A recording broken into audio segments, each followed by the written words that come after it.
médité pendant toute la semaine. Ah, gloire à Dieu. Ce qui a été dit. Et j'ai compris que le fruit de l'esprit, c'est l'amour. C'est l'amour. Et l'amour, ça veut dire qu'on doit supporter les uns les autres. Dans la mesure où on se trouve piqué, il faut manifester le fruit de l'esprit. Amen. Donc, il doit, et ce fruit de l'esprit-là, comme dit Jesse, c'est le Christ en fait. C'est Dieu. C'est ça. Donc, il y a l'amour qui doit faire à ce qu'on se supporte les uns les autres. Du coup, quand on a l'amour, le méchant n'existe plus. Amen. Parce que la capacité qu'on a de l'aimer à l'état où il est, ça nous met dans une certaine dimension. Amen. Donc, c'est le côté amour qu'on met de l'avant. La preuve du Saint-Esprit, donc c'est l'amour. Amen. Amen. Gloire à Dieu. Amen. Amen. Quelles que soient nos différences, hein, c'est ça. Nos différences et tout ça, c'est une dimension, c'est extraordinaire. C'est-à-dire le fait qu'on l'accepte quel que soit ce que la personne t'a fait. Vraiment, franchement, c'est extraordinaire. Ah, ça. Amen. Amen. Donc, Amen quoi. donc le frère Jean-Luc nous a parlé de fruits. Donc, est-ce qu'il y a un fruit ou plusieurs fruits? Il y a un fruit qui a Et plusieurs saveurs. il y a combien de saveurs? 9. Ah, et on peut les citer? L'amour. Donc l'amour. Attends, un par un. La joie. L'amour, la joie, la bonté, la bénité, La paix, la tempérance, la paix, Patience. La bénignité, la fidélité, la douceur. Attends, on va faire dans l'ordre. L'amour, la paix, La joie. est-ce que l'amour, la joie, la paix, la patience, la bonté, la bénité, la fidélité, la douceur et la maîtrise de soi. oh, amen. Amen. La tempérance. Waouh. C'est quoi la bénignité? La bienveillance. Oh.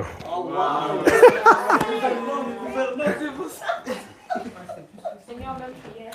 Hein? Vas-y. Plus que ça, là. Parce qu'il y a la bienveillance, mais il y a aussi le fait de pouvoir supporter vraiment que ça coule sur nous, tout ce qui peut se passer. Enfin, la bénignité, c'est vraiment comme quelque chose de bénin. C'est quelque chose Exactement. Voilà. Donc, il faut que ça te... Amen. Je ne sais pas comment expliquer, mais c'est plus que... Relativiser. Enfin, ouais, Voilà. C'est dire bénin, ce qui est bénin, c'est pas grave justement de relativiser. D'ailleurs, c'est un caractère de l'homme. Et moi, j'avais j'ai parlé quand je méditais dessus il y a longtemps sur la bénignité, parce que je sais que je dois encore travailler ça. Et je voyais comme un parapluie, en fait, de la pluie qui tombait, et en fait, la pluie tombait, elle ne pouvait pas me toucher. Et pour moi, c'est la bénignité. Très belle image. Ça t'impacte pas directement. Amen. Amen. Gloire à Dieu. Amen. Et par rapport aux différentes vertus du caractère de Christ, du coup, on a parlé que le fruit de l'esprit, c'est le caractère de Christ, et c'est quelque chose qui doit nous être associé. Est-ce que certains tu as parlé de méditer, Jean-Luc, est-ce que certains ont essayé, je ne sais pas, ou qui ont déjà un peu médité, savoir en fait concrètement dans la parole, qu'est-ce qui définit en fait le caractère de Christ? Par exemple, lorsqu'on dit l'amour, est-ce qu'il y a un passage qui vous parle de ça? Oui, ça en fait, il y a le caractère de Christ et le caractère, il veut qu'on le revête. Mais avant tout, son caractère. Amen. Dieu est amour. Dieu est amour. La joie. Est-ce que ça vous dit quelque chose, la joie aussi? Son premier miracle, en fait, dans ce premier miracle, il a fait du vin pour que tout le monde soit content, en fait. Ça me fait penser à la joie. D'accord, ok. Il y a le verset aussi, soyez joyeux. Exactement. Voilà. Philippiens 4, verset 4. Exactement. Et aussi dans Néhémie 8, verset 10, dit « La joie du Seigneur sera votre force ». Et la patience.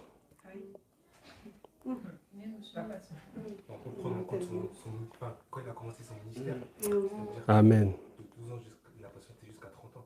Ah, ça, gloire à Dieu. La bonté. La bonté. Ah, désolé. en tout cas, je vous invite vraiment à méditer, parce que même dans la parole de Dieu, concrètement, on voit les attraits, en fait, du caractère de Dieu. Et vraiment, c'est là, justement, je bénis le Seigneur par rapport à le message qui a été enseigné, parce que avant que je me présente devant vous, c'est quelque chose que j'avais à cœur depuis longtemps. Je m'en souviens, Jessie en avait parlé. Je lui ai dit que je sentais que c'était le moment voulu pour pouvoir partager, en fait, ce message-là. Et c'est vrai qu'il y a eu les messages, il y a eu les différents intervenants. Il y a eu le frère Alain Patrick, il y a eu le frère aussi Cédric. Et comment dirais-je? Et lorsque le frère, en fait, a partagé ce message, il dit gloire à Dieu. Parce que c'est vraiment dans la continuité. On a parlé effectivement du caractère de Christ. Et comme tu l'as très bien dit, le caractère de Christ, en fait, effectivement, c'est bien. Déjà, le Seigneur nous appelle à acquérir son caractère. Donc, en tant qu'enfant de Dieu, on ne peut pas dire j'ai la joie, mais par contre, voilà, je n'ai pas la bénignité. Le Seigneur nous appelle justement à avoir, comme il a dit, comme on a pu le voir la semaine dernière, dans Galates 4, verset 19, il dit justement que Paul éprouvait les douleurs de l'enfantement, et il a dit jusqu'à que Christ soit formé en vous. Vous vous souvenez de ce passage? Amen. Donc ça, c'est ce que le Seigneur souhaite. Et le caractère, en fait, de Christ nous sert à quelque chose. Nous sert à produire du fruit. Parce que nous acquérons le fruit de l'esprit pour produire des fruits, n'est-ce pas? Amen. Est-ce qu'on va prendre un passage, du coup, dans Jérémie, chapitre 17. Jérémie 17, si quelqu'un peut le lire. Hop là. Jérémie, chapitre 17, le verset 7 à 8. Et quelqu'un peut prendre aussi Psaume, chapitre 1, le verset 3. Jérémie 17, le verset 7 à 8, c'est ça? 7 à 8, c'est ça. Béni soit l'homme qui se confie dans l'Éternel, et dont l'Éternel est l'espérance. Il est comme un arbre planté près des eaux, et qui étend ses racines vers le courant. Il n'aperçoit point la chaleur quand elle vient. Et son feuillage reste vert. Dans l'année de la sécheresse, il n'a point de crainte, et il ne cesse de porter du fruit. Amen. Quelqu'un a pris Psaume 1, verset 3. Il est comme un arbre planté près d'un courant d'eau qui donne son fruit en sa saison et dont le feuillage ne se flétrit point, ce qui fait lui réussir. Amen. Gloire à Dieu. Donc, ce qui est intéressant dans ces passages, et je crois qu'on a pu aussi le partager durant des sessions de rudiment, l'homme, et aussi, il y a aussi les prédications, il y a eu une prédication qui a été faite aussi il y a quelques temps de ça par Loca. L'homme est comparé à un arbre, et l'arbre, donc l'homme est un arbre, et l'enfant de Dieu, lui, est un arbre qui est planté dans un endroit particulier, près d'un courant d'eau. Et nous savons que l'eau, c'est l'image de Christ, sa parole. Et ce qui est intéressant dans ce passage, il parle de les racines qui vont, donc dans Jérémie 17, les racines qui vont, en fait, qui s'étendent vers la source. Le Seigneur, en fait, il utilise souvent des paraboles, des métaphores. Il utilise beaucoup la nature. Dans 1 Corinthiens 11, l'apôtre Paul dira que la nature ne vous enseigne-t-elle pas? Le Seigneur nous enseigne par différentes manières. C'est vrai qu'il nous enseigne à travers des prédications, à travers des cantiques, à travers différentes choses.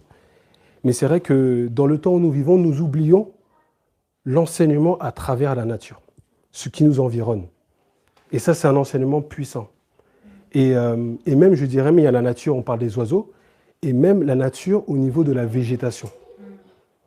C'est vrai qu'aujourd'hui, on est dans une génération où voilà, on ne fait plus forcément attention à ce qui est vert, aux arbres. Et le Seigneur vraiment nous appelle vraiment à apprécier en fait cela. Je ne sais pas si vous savez ce que c'est que la botanique. La botanique, c'est l'étude des végétaux. Et vous savez que ça, c'était quelque chose qui a été enseigné dès le commencement. À qui a été enseigné ça? À Adam. Pourquoi? Oui, mais il a été mis où? Dans un jardin. Amen. Dans un jardin. Il a planté le décor dans un jardin. Donc on voit qu'il y a cet aspect-là où la nature, l'arbre, les arbres fruitiers ont un rapport essentiel à la vie d'un enfant de Dieu. Et c'est important justement que, c'est vrai que là où nous habitons, on peut habiter dans des villes, sur Paris, on peut habiter voilà, en cité ou à campagne, peu importe. Mais je pense qu'on a tous, on va dire, un coin vert, un parc, etc.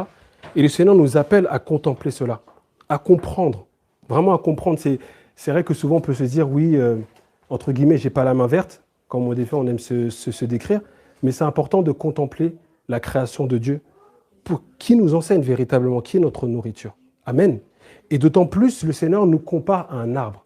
Donc si nous sommes un arbre, nous devons comprendre également comment un arbre fonctionne, n'est-ce pas?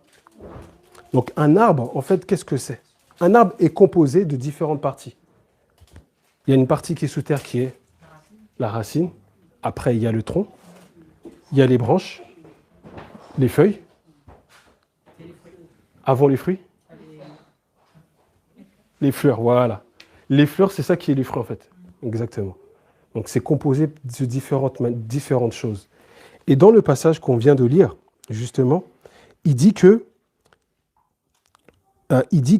ne cesse de porter du fruit. Donc un arbre, selon le Seigneur, doit porter sans cesse du fruit. Et dans Psaume chapitre 1 qu'on vient de lire, il dit il donne son fruit en sa saison. On verra que c'est l'équilibre qui est donné, gloire à Dieu, parce que le Seigneur, on voit que dans Psaume et dans Jérémie, on comprend à quel moment. Il y a un instant particulier où il faut produire du fruit. Il y a des moments où le fruit ne doit pas être produit et d'autres qui doivent être produits. Et qu'est-ce que c'est que le fruit? Est-ce qu'on peut prendre Colossiens chapitre 1, le verset 9 à 10, quelqu'un peut prendre? Alors Colossiens 1, le verset 9 à 10, qui nous dit « C'est pour cela que nous aussi, depuis le jour où nous en avons été informés, nous ne cessons de prier pour vous et de demander que vous soyez remplis de la connaissance de sa volonté en toute sagesse et intelligence spirituelle pour marcher d'une manière digne du Seigneur et lui être entièrement agréable, portant du fruit en toutes sortes de bonnes œuvres et croissant par la connaissance de Dieu. » Amen, c'est beau, amen. Le Seigneur nous appelle pour marcher d'une manière digne du Seigneur et lui être entièrement agréable, portant du fruit en toutes sortes de bonnes œuvres. Donc nous comprenons que porter du fruit, ce sont les œuvres. Et c'est vrai que aussi, encore une fois, nous sommes aussi dans un temps où on prêche un certain évangile où on dit qu'il n'y a pas besoin. Oui, tu n'es pas sauvé par les œuvres. Oui, amen. Mais tu as la foi, les œuvres sont à travers la foi. C'est-à-dire que tu es sauvé par grâce et la grâce produit en toi des œuvres. Tu ne peux pas rester stérile. Amen. Donc nous portons des fruits et il dit que non seulement ce n'est pas n'importe quel fruit. Non seulement on parle de agréable, donc on parle de fruits de qualité et en nombre.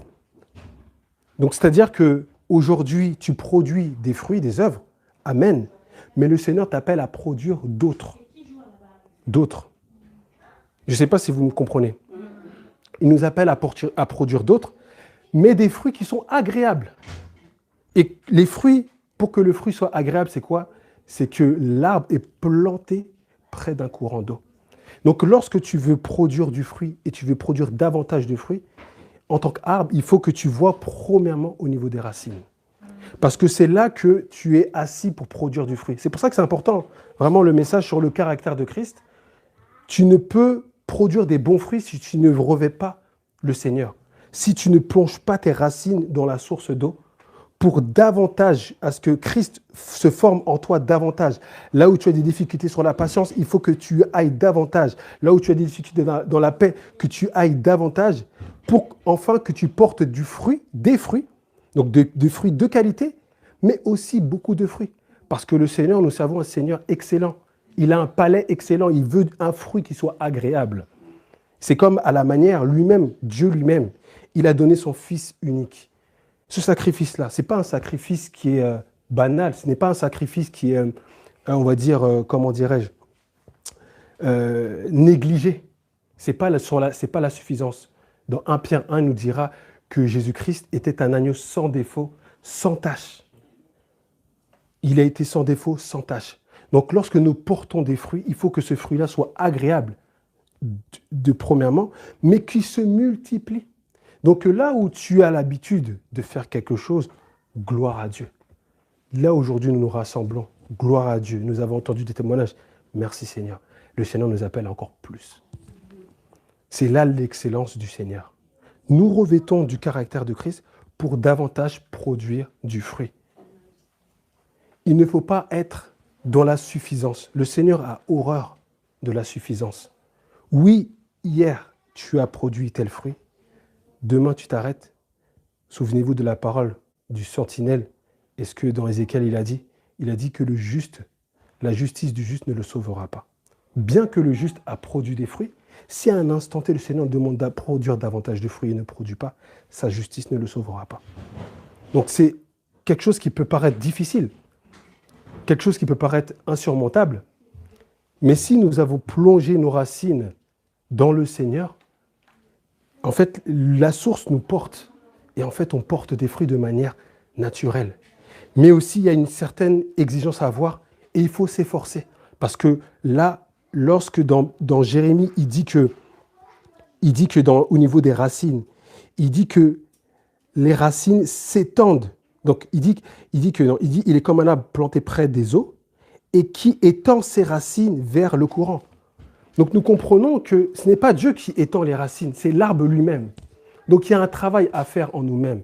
Nous ne pouvons pas dire, oui, Seigneur, Seigneur, fais, Seigneur, aide-moi à changer. Il y a aussi la part du Seigneur que Dieu fait et il y a notre part.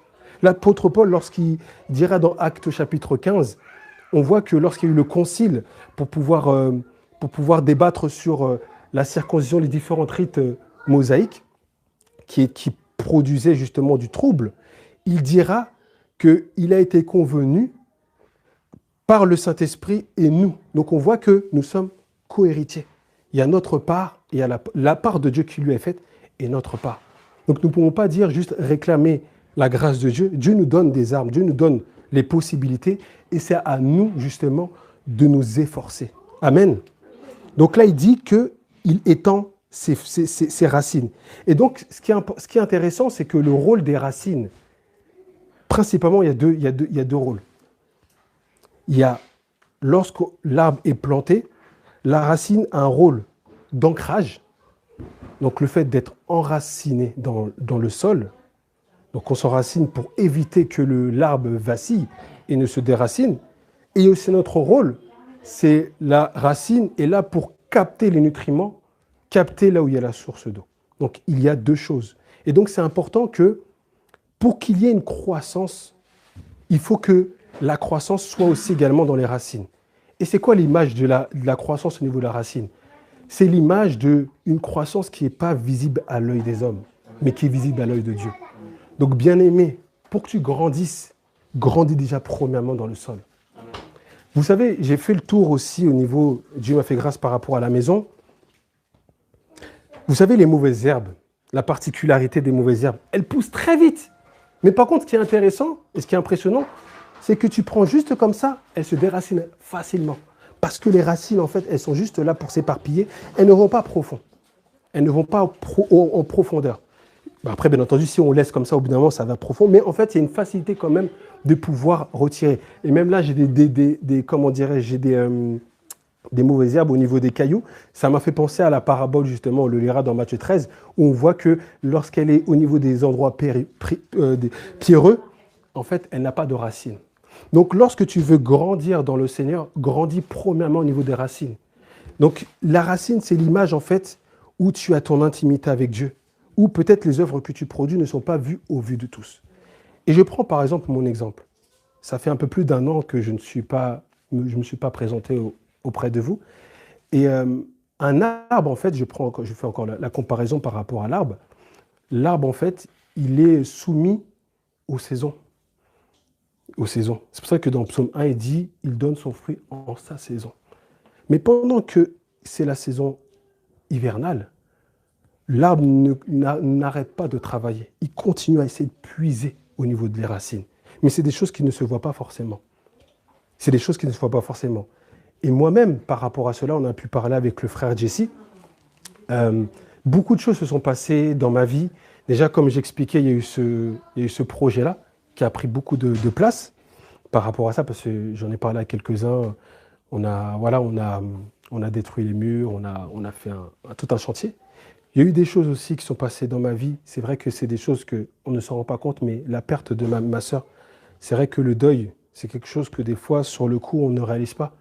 On va dire que c'est vrai que lorsque j'ai perdu ma sœur, et même dès que je regarde des vidéos, sincèrement, j'ai même des fois des larmes pour me dire, mais comment j'ai pu faire? Parce qu'en fait, c'est sur l'instant T, en fait, on ne réalise pas. On est là, on est là, on retourne au charbon, entre guillemets. On est là, on travaille pour le Seigneur. Mais après, il y a un contre-coup. Un contre-coup. Et ce contre-coup te fait réaliser. C'est-à-dire, OK, tu vas te présenter devant des frères et des sœurs. Il s'est passé quelque chose de tragique dans ta vie. Tu as prié, tu as jeûné, tu as passé du temps. Avec mon épouse, on a passé du temps dans la prière. Sébastien, là, j'ai besoin de toi dans la prière parce que là, je vais mal. Le soir, etc. Des grosses douleurs, tu es là, tu pries, tu as la foi. Et puis, il arrive ce qu'il arrivera. La sœur est part. Donc là, il y a une réalité qui se met. Tu te dis, mais OK, je prie le Seigneur. OK, gloire à Dieu. Mais Seigneur, du coup, à quoi ça sert? Il y a des questionnements, bien aimés. C'est important. Ne nous mentons pas. Ne faisons pas les robots. Et ça, c'est quelque chose que le Seigneur voit, mais les hommes peut-être ne veulent pas voir. Mais soyons sincères. Là, dans l'Épître aux Hébreux, il dira, venez au Seigneur avec un cœur sincère. Soyons sincères devant le Seigneur. Seigneur, je ne comprends pas. Pourquoi il y a ça? Pourquoi il y a ça? Il y a différents événements qui se passent dans la vie, toutes ces choses-là. Des tensions dans l'assemblée, des choses comme ça qui se passent, ça te bouleverse, ça te remet en question. Et aussi également d'autres choses, ou comme on parlait avec le frère Jesse et aussi avec Loka, par rapport à la santé spirituelle de l'assemblée, par rapport à ce qu'on donne. Est-ce que vraiment le fruit se produit? Il y a la question, parce qu'effectivement, lorsqu'on voit des fois des histoires, on se dit, mais on a prêché dimanche, l'instant T, c'est comme si tout est renversé. On parle de « Amour, je veux être comme toi, Père ». On fait une réunion « Oui, je te déteste !» Je ne comprends pas. Tu es là, la personne, elle a dans le cœur, elle a des choses terribles. Tu ne comprends pas. Tu dis, mais du coup, mais on est là, on prend du temps, on fait les rudiments, les choses comme ça. Il y a la remise en question, de se dire, Seigneur, est-ce qu'il y a quelque chose qui n'est pas bon? On a pu souvent parler de l'aspect, le fait que nous sommes dans une génération où les messages, il y a énormément de messages. Aujourd'hui, on va sur YouTube, on a énormément de messages. Mais malheureusement, beaucoup sont boulimiques des messages, mais ne prennent pas le temps de le mettre en pratique. Et c'est vrai que c'est quelque chose, moi, personnellement, c'est pour cela que c'est intéressant, les bien-aimés, d'avoir la conviction du Seigneur. On est là entre frères et sœurs, on a nos personnes autour de nous, mais le Seigneur peut te demander quelque chose dans le secret qui n'est pas forcément compris autour de toi. Je prends l'exemple dans Actes des Apôtres avec Apollos. Paul a exhorté de manière avec insistance pour que Apollos revienne à Corinthe. Mais ce n'était pas sa disposition de cœur. Et il a compris. Pourtant, Apollos était le compagnon de service. Paul a planté, Apollos a arrosé. Et c'est Dieu qui fait croître. Il a été son compagnon de service et il a dit, là, il n'était pas disposé. Il savait pourquoi. Et l'apôtre Paul a eu la sagesse. Je prends aussi un témoignage, je me permets de prendre ce témoignage-là. Je parlais avec le frère Joël. On parlait ensemble justement, et suite à la prière, justement, on parlait de cela, de la prière. Si tu as besoin de prière, oui, j'ai besoin de prière. Et je lui ai proposé que, voilà, écoute frère, on a un moment de prière ensemble, si tu veux participer, tu participes. Il m'a dit quelque chose qui m'a beaucoup interpellé et enseigné. Il a dit, frère, gloire à Dieu, mais vraiment, le Seigneur m'appelle à me recentrer là où je suis. J'ai dit, waouh! Pourtant, il est investi. Pourtant, il est là, on pourrait se dire, mais comment ça se fait? Il est là, on est ensemble, pourquoi il ne participe pas à la réunion de prière? Le Seigneur sait pourquoi. Et c'est important de respecter la conviction de chacun, les bien-aimés. Nous pouvons avoir tous une route, mais en fait, à partir du moment que la route, c'est pour la gloire de Dieu, on dit Amen. Et ça s'appelle l'étape de l'enracinement. L'enracinement, ce n'est pas quelque chose qui se voit de manière à l'œil nu. C'est dans l'intimité entre l'arbre et son maître, entre nous et notre Seigneur. Et aussi également l'enracinement, c'est une manière aussi de pouvoir comprendre, savoir comment agir. Parce que des fois, on peut être là dans le feu de l'action, on ne comprend pas, on a la tête dans le guidon, on peut avoir des dons, des choses comme ça, mais en fait, on peut, voilà. Et c'est un peu comme à la manière de Moïse, dans Exode 18, lorsqu'il a été interpellé par Jéthro, le Madianite. Il lui a dit, là, il voyait qu'il jugeait le peuple, jour et nuit, comme ça. Il a dit, mais Moïse, tu vas te fatiguer. Il lui a donné un conseil de sagesse. Tu vas te fatiguer. Et l'enracinement, c'est une remise en question. Ce que je fais, est-ce que je me fatigue, je ne me fatigue pas? Il y a certaines personnes qui m'ont même dit, ah frère, peut-être que là, tu es là. Tu donnes les cours de piano, tu donnes les cours de guitare, tu donnes le rudiment, tu donnes la prédication, cela. Et encore une fois, il y a ça, il y a l'aspect qu'on voit dans l'assemblée, mais il y a la famille. Il y a mon épouse, il y a mes enfants. Il y a aussi les choses à régler aussi dans la famille. Parce que ma sœur est partie, on était comme ça. On est les compagnons de service. Et Dieu nous a fait grâce de pouvoir essayer d'être le trait d'union entre des fois des tensions. Des tensions, essayer de résoudre, essayer dans la réconciliation. Parce que Dieu nous a fait grâce d'avoir cela. Ma sœur est partie. C'est un peu comme si tout retombait sur mon dos. Il y a des histoires terribles qui se passent dans la famille, tu ne comprends pas. Des choses méchantes qui se passent. Tu dis, Seigneur, tu as envie d'abandonner. Tu dis, non, mais franchement, c'est trop. C'est trop. Mais en puisant les racines dans la source, le Seigneur te relève. Et tu dis, non, continue à produire du fruit, mon fils. Et là, tu te relèves. Et ça, c'est un temps particulier. Il faut le respecter. Parce que lorsque nous voulons aller plus vite que la musique ou plus vite que ce que le Seigneur demande, je vous assure que on ne calcule pas déjà la dépense. On est là, on va. Et même, il y a un proverbe qui dira justement, celui qui se précipite, la 17, en fait, sera son compagnon. Donc, lorsque tu te précipites sur des choses, alors que tu n'as pas le temps de guérir, tu n'as pas le temps de bien t'enraciner, ben, du coup, en fait, malheureusement, tu produis peut-être du fruit, mais c'est un fruit qui va arriver peut-être pas à maturité, qui ne va pas forcément être goûteux, ou tu vas peut-être produire moins. Et ça, le Seigneur sera exigeant, parce qu'il t'aura averti. Donc, c'est important, les bien-aimés, de prendre conscience de l'enracinement. Cet enracinement, c'est l'image du repos. Même dans Marc aussi, lorsqu'on voit avec Jésus, à un moment même, il dira aux disciples, ils étaient au feu de l'action, allons là-bas, allons faire du repos, parce que là, il faisait des miracles, des choses comme ça, et ils étaient... Et Jésus-Christ lui-même lui a dit de prendre du repos. Donc pensez-y, bien-aimés, que pour produire du fruit, il faut aussi avoir ce temps de repos. Un arbre a besoin du repos, vous savez ça. L'hiver est là pour lui donner du repos parce que c'est tellement énergivore de produire des fruits. Et c'est important de prendre du repos. Bien entendu, l'équilibre, c'est quoi? C'est pas aussi prendre l'excuse du repos pour rester à la montagne éternellement aussi. Parce que ça aussi, c'est ça. Parce que là, le Seigneur aussi dira aussi des choses par rapport à ça. Donc, il faut trouver l'équilibre de Dieu. Il faut produire autant, comme il dit, il produit du fruit en sa saison. Amen. Est-ce qu'on peut prendre, s'il vous plaît, on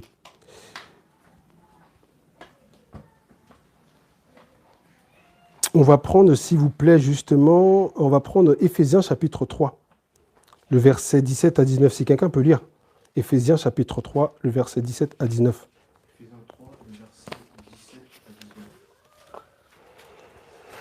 En sorte que Christ habite en vous, habite dans vos cœurs par la foi, afin qu'étant enraciné et fondé dans l'amour, vous puissiez comprendre avec tous les saints quelle est la largeur, la longueur, la profondeur et la hauteur, et connaître l'amour de Christ qui surpasse toute connaissance, en sorte que vous soyez remplis jusqu'à toute la plénitude de Dieu. Amen. Donc c'est ça le but, qu'on soit rempli, étant enraciné en Christ. C'est notre but, que nous soyons enracinés en Christ. Et lorsque nous sommes enracinés, cela nous aide à produire du fruit. Est-ce que quelqu'un peut prendre aussi 2 Pierre 1, verset, on va prendre le verset, du verset 1 à 11. 2 Pierre 1, verset 1 à 11. 2 Pierre chapitre 1, le verset 1 à 11. 2 Pierre chapitre 1, le verset 1 à 11. Simon Pierre, serviteur et apôtre de Jésus-Christ, à ceux qui ont reçu en partage une foi du même prix que la nôtre, par la justice de notre Dieu et Sauveur Jésus-Christ. Que la grâce et la paix vous soient multipliées par la connaissance de Dieu et de Jésus-Christ notre Seigneur.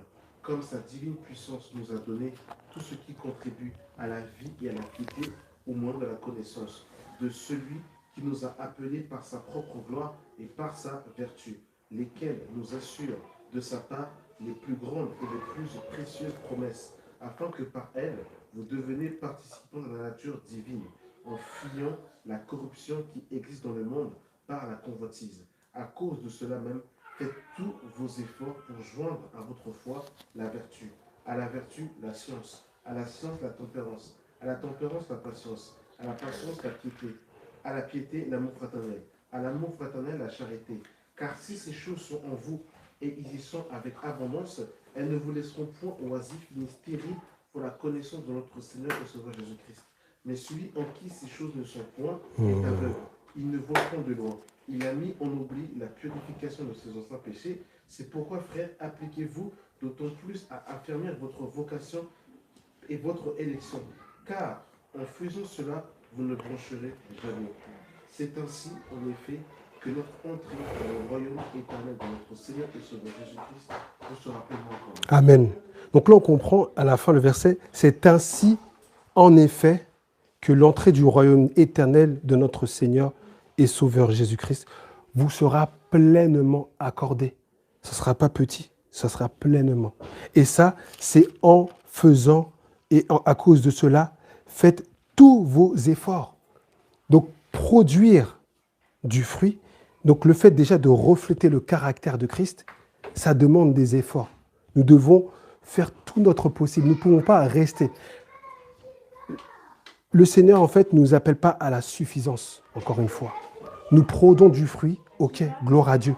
Mais le Seigneur nous appelle parce que lorsque Jésus dira dans Jean chapitre 10, verset 10, il dira que justement, lui qui est le berger, il a donné la vie à brebis, et pas seulement la vie, mais en abondance.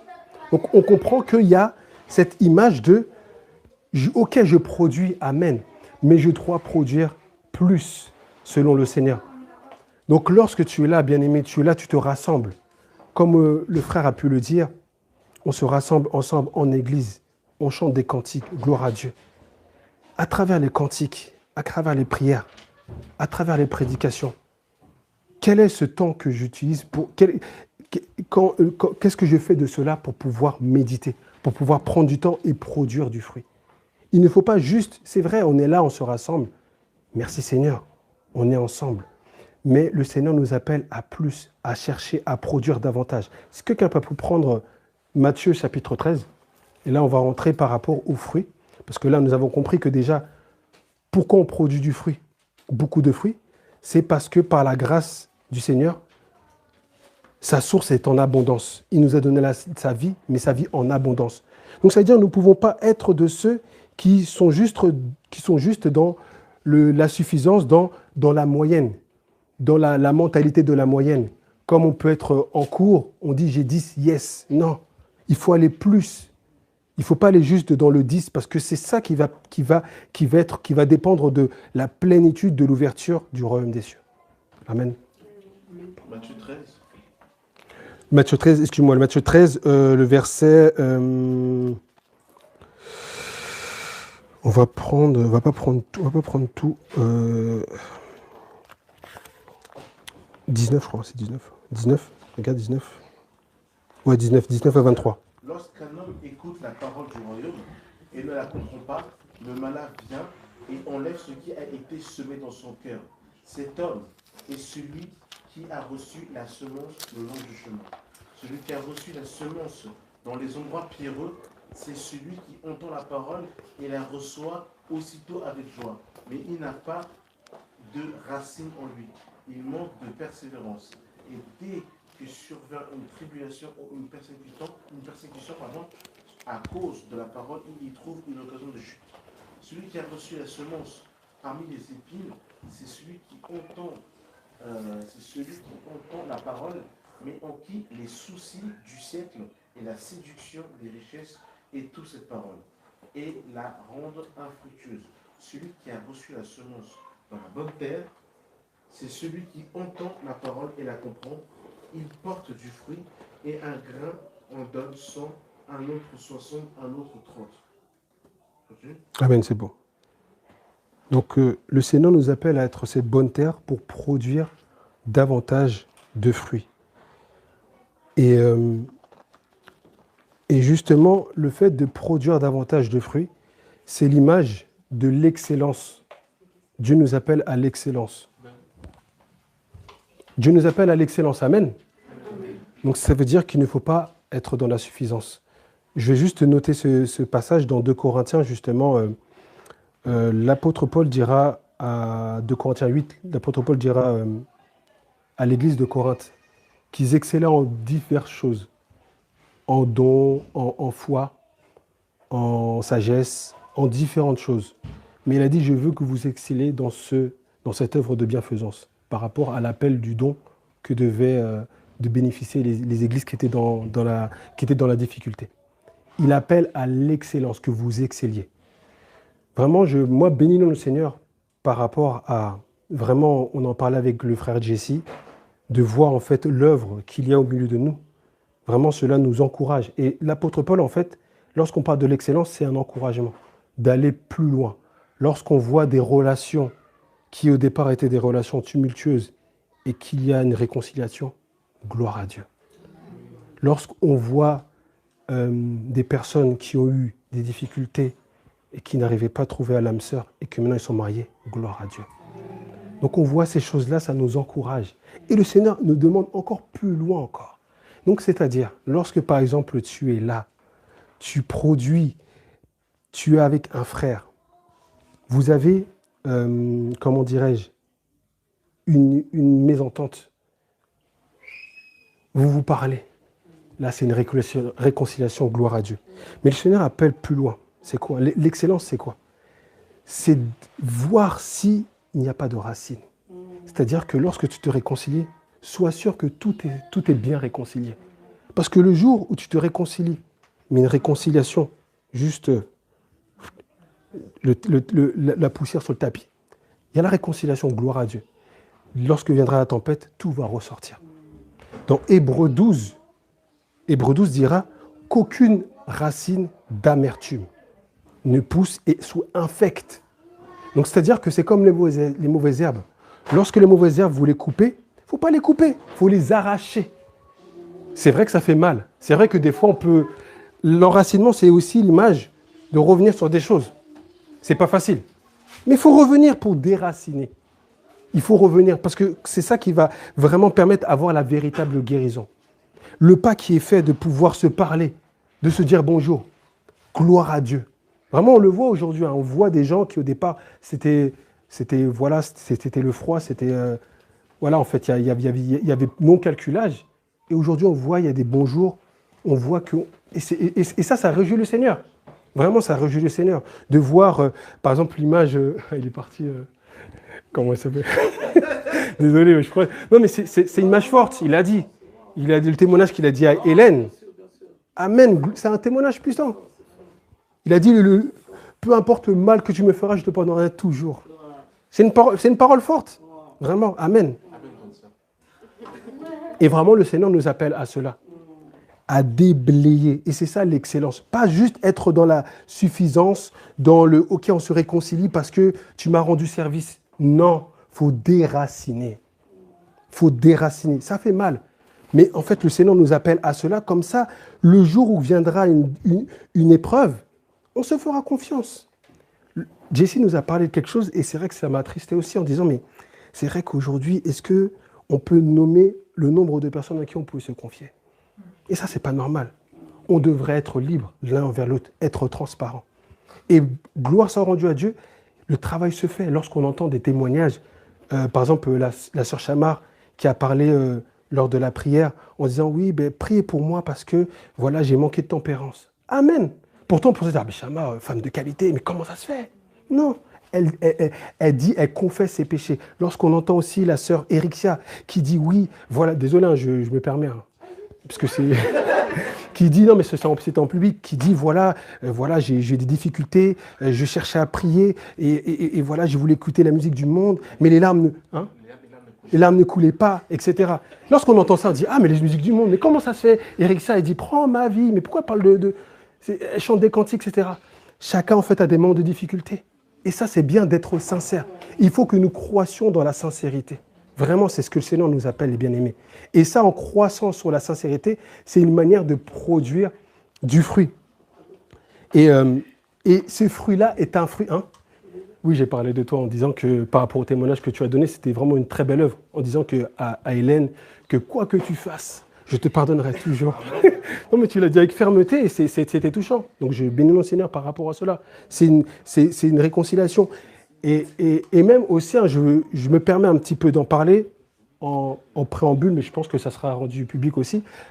Les choses qui se font aussi dans les coulisses que vous ne savez pas avec d'autres anciens, avec le frère Cédric, etc. Il y a des affaires qu'on règle actuellement avec d'autres frères qui sèment le trouble. Saison 1. Voilà, qui sèment le trouble. Donc les gens qui sèment le trouble, etc.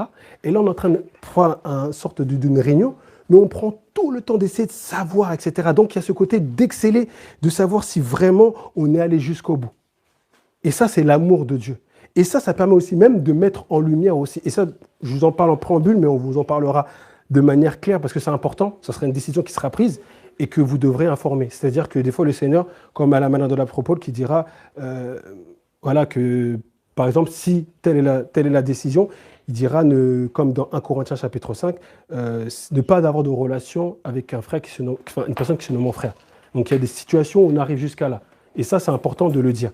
Mais pour vous dire qu'il y a des choses qui se font et on essaye d'exceller pour ramener à la réconciliation. Et vraiment, c'est touchant de voir, ça fortifie de voir qu'il y a cet amour. Et cet amour-là, en fait, des fois peut paraître injuste, peut paraître dur, mais en fait, c'est de l'amour. Le Seigneur, il châtie ce qu'il aime. Et donc, du coup, cela nous fortifie et nous dit, waouh, le Seigneur fait son œuvre. Lorsque nous sommes là, nous nous rassemblons encore une fois. Nous entendons des témoignages.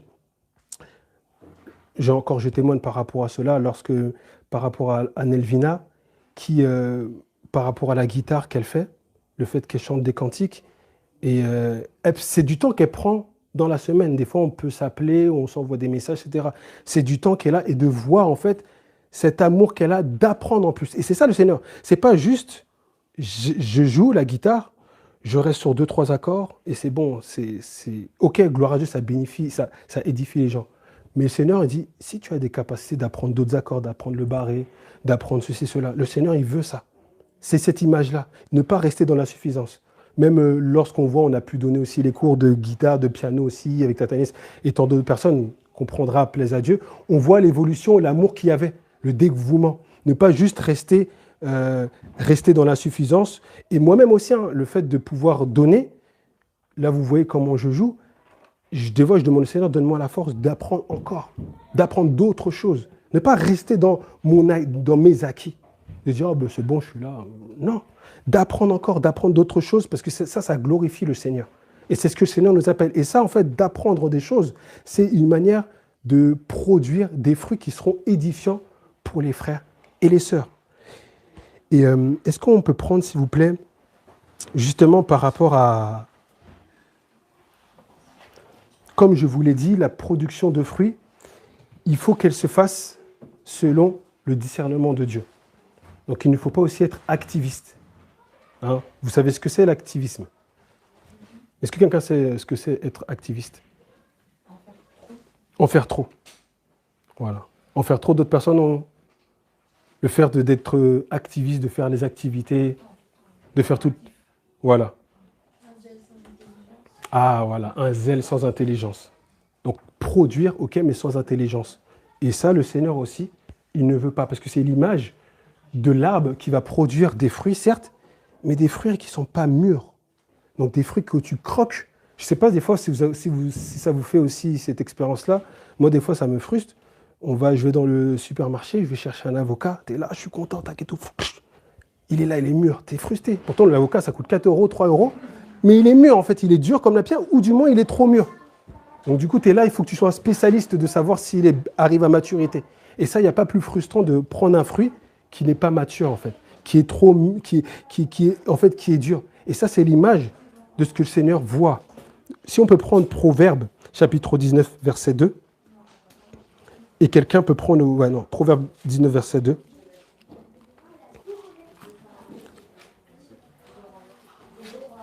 Proverbe 19, 2, quelqu'un peut prendre? Le manque de science n'est pas bon pour personne, et celui qui précipite ses pas tombe dans le péché. Amen. Le manque de science n'est pas bon pour l'homme, et celui qui précipite ses pas, ne quoi? Tombe dans le péché. Donc tu peux faire des œuvres, tu peux par exemple faire des choses, mais en fait le Seigneur ne t'a pas appelé. Et ça c'est important d'avoir le discernement. Des fois, il faut produire des fruits en fonction de la saison, en fonction de ce que le Seigneur te dit à ce moment-là. À un moment, l'apôtre Paul voulait se rendre en Espagne, l'Esprit de Dieu lui a dit non. Donc il faut savoir être à l'écoute. Vous voyez, la production de fruits, c'est la sagesse de Dieu. Ce n'est pas simple, parce qu'on se dit, mais Seigneur, un coup tu me dis je peux, un coup que je n'y ai pas. Mais c'est étant enraciné dans le Seigneur que je peux produire des fruits au temps convenable et des fruits qui sont agréables au Seigneur. Parce que je vous assure, il y a des fruits qui ne sont pas agréables. Il y a des fruits où on peut produire, mais la motivation de cœur n'est pas là. C'est une motivation de cœur par intérêt. Je vais faire ça parce que comme ça va me permettre d'avoir le regard sur moi, de pouvoir en fait avoir un intérêt, que les gens me regardent, que j'ai un intérêt pour les autres. Donc on peut produire des fruits, mais en fait si la motivation de cœur n'est pas saine, ce fruit-là ne sera pas agréable au Seigneur. Tu peux être là, tu viens, tu donnes à manger, mais tu as un différend avec ton frère ou avec ta sœur, c'est un fruit qu'on va manger, on va manger le repas. Mais devant le Seigneur, ça va être un repas qui ne va pas être bon. Qui ne va pas être bon. Tu peux donner, comme il dit, ton offrande, mais si tu ne te réconcilies pas, cette offrande-là est caduque. Donc c'est important de ne pas se précipiter, calculer la dépense, de prendre le temps. Est-ce que je suis bien enraciné? Et à contrario, il y a aussi l'image où tu ne produis pas assez. Là, on revient sur la suffisance. Si quelqu'un peut prendre Jacques, chapitre 4, le verset 17. Ça va, vous me suivez? Jacques 4, verset 17. Jacques 4, le verset 17, qui nous dit « La sagesse d'en haut est premièrement pure, ensuite pacifique, modérée, conciliante, plein de miséricorde et de bons fruits, exempt de duplicité, d'hypocrisie. Le fruit de la justice est semé dans la paix pour ceux qui recherchent la paix. » C'était combien? Jacques? C'est vrai que tu m'as dit Jacques 4. Ah, pardon. Jacques 4, verset 17. J'étais à Jacques 3, pardon. Ouais. Celui donc qui sait faire ce qui est bien et ne le fait pas, Commet un péché. Vous voyez? C'est ça, la suffisance. Tu sais qu'il faut faire le bien et tu ne le fais pas. Tu commets un péché. Tu ne veux pas produire parce que, oh là, j'en ai marre, c'est bon, j'en ai fait assez. Tu commets un péché. Je suis là, franchement, cette personne, elle m'a saoulé. Tu commets un péché. Le Seigneur a été exigeant. Je suis là, ce frère-là, il m'appelle tout le temps. Ah, franchement, il m'appelle tout le temps. Mais peut-être, en recevant son appel, il a besoin d'une oreille. Patience. Le fruit de l'esprit, la patience. Et ça, vous voyez, donc celui qui sait faire le bien ne le fait pas, a commis un péché. Et on va aller même plus loin, Proverbe 18. Quelqu'un peut prendre Proverbe 18.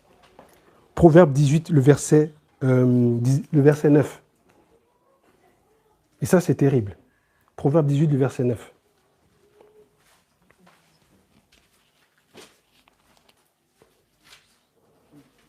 Celui qui se relâche dans son travail est frère de celui qui détruit. Tu peux répéter? Celui qui se relâche dans son travail est frère de celui qui détruit. Celui qui se relâche dans son travail est frère de qui? C'est qui celui qui détruit? Ça, attends. Dans Jean 10, il dit quoi? Le voleur, il vient pour quoi? Il vient pour quoi, le voleur? Le voleur, il vient pour quoi? Il vient pour égorger, tuer et détruire. Donc celui qui se relâche, qui est là, peinard, c'est pour cela qu'aussi, Dieu m'a aussi beaucoup enseigné, je vous parle de ça. M. Nam aussi m'a bien taillé aussi. Le fait d'avoir pris du temps comme ça, il y a aussi un peu la complaisance, la facilité, justement être, voilà en fait cette facilité d'être là, bon franchement je suis bien. La voix en fait commence à se dire, bon comme ça au moins tu es là, tu joues ton piano tranquillement, Jesse il est là, il prêche et tout, franchement t'es bien. Sachant que moi je suis quelqu'un déjà qui aime pas être au devant. Jessie, je lui ai toujours parlé de cela. Moi, si j'ai dit à Jessie, Loca, si vous pouvez être de devant, franchement, allez devant moi, je suis là. Je fais dans les coulisses, comme ça, il n'y a pas de problème si on est là. Parce que, juste pour aussi également pour interpeller, l'enracinement aussi, c'est pas que j'étais oisif, on verra par rapport à la suite. C'est-à-dire que certes, je n'étais pas devant vous, mais on réglait les problèmes aussi. Les différents soucis. Et ça prend aussi beaucoup de temps. Des appels jusqu'à minuit, des choses comme ça, c'est pas simple. Comme on dit, la gestion, il a dit Jessie, la prédication, c'est une chose, c'est la partie émergée de l'iceberg. Mais ce qui est en dessous, en fait, ça prend beaucoup de temps. Donc celui qui se relâche dans son travail est frère de celui qui détruit. Donc tu es là, en fait, tu sais faire le bien et tu ne le fais pas. C'est comme si tu veux détruire l'œuvre de Dieu. C'est terrible, ça. Tu es là.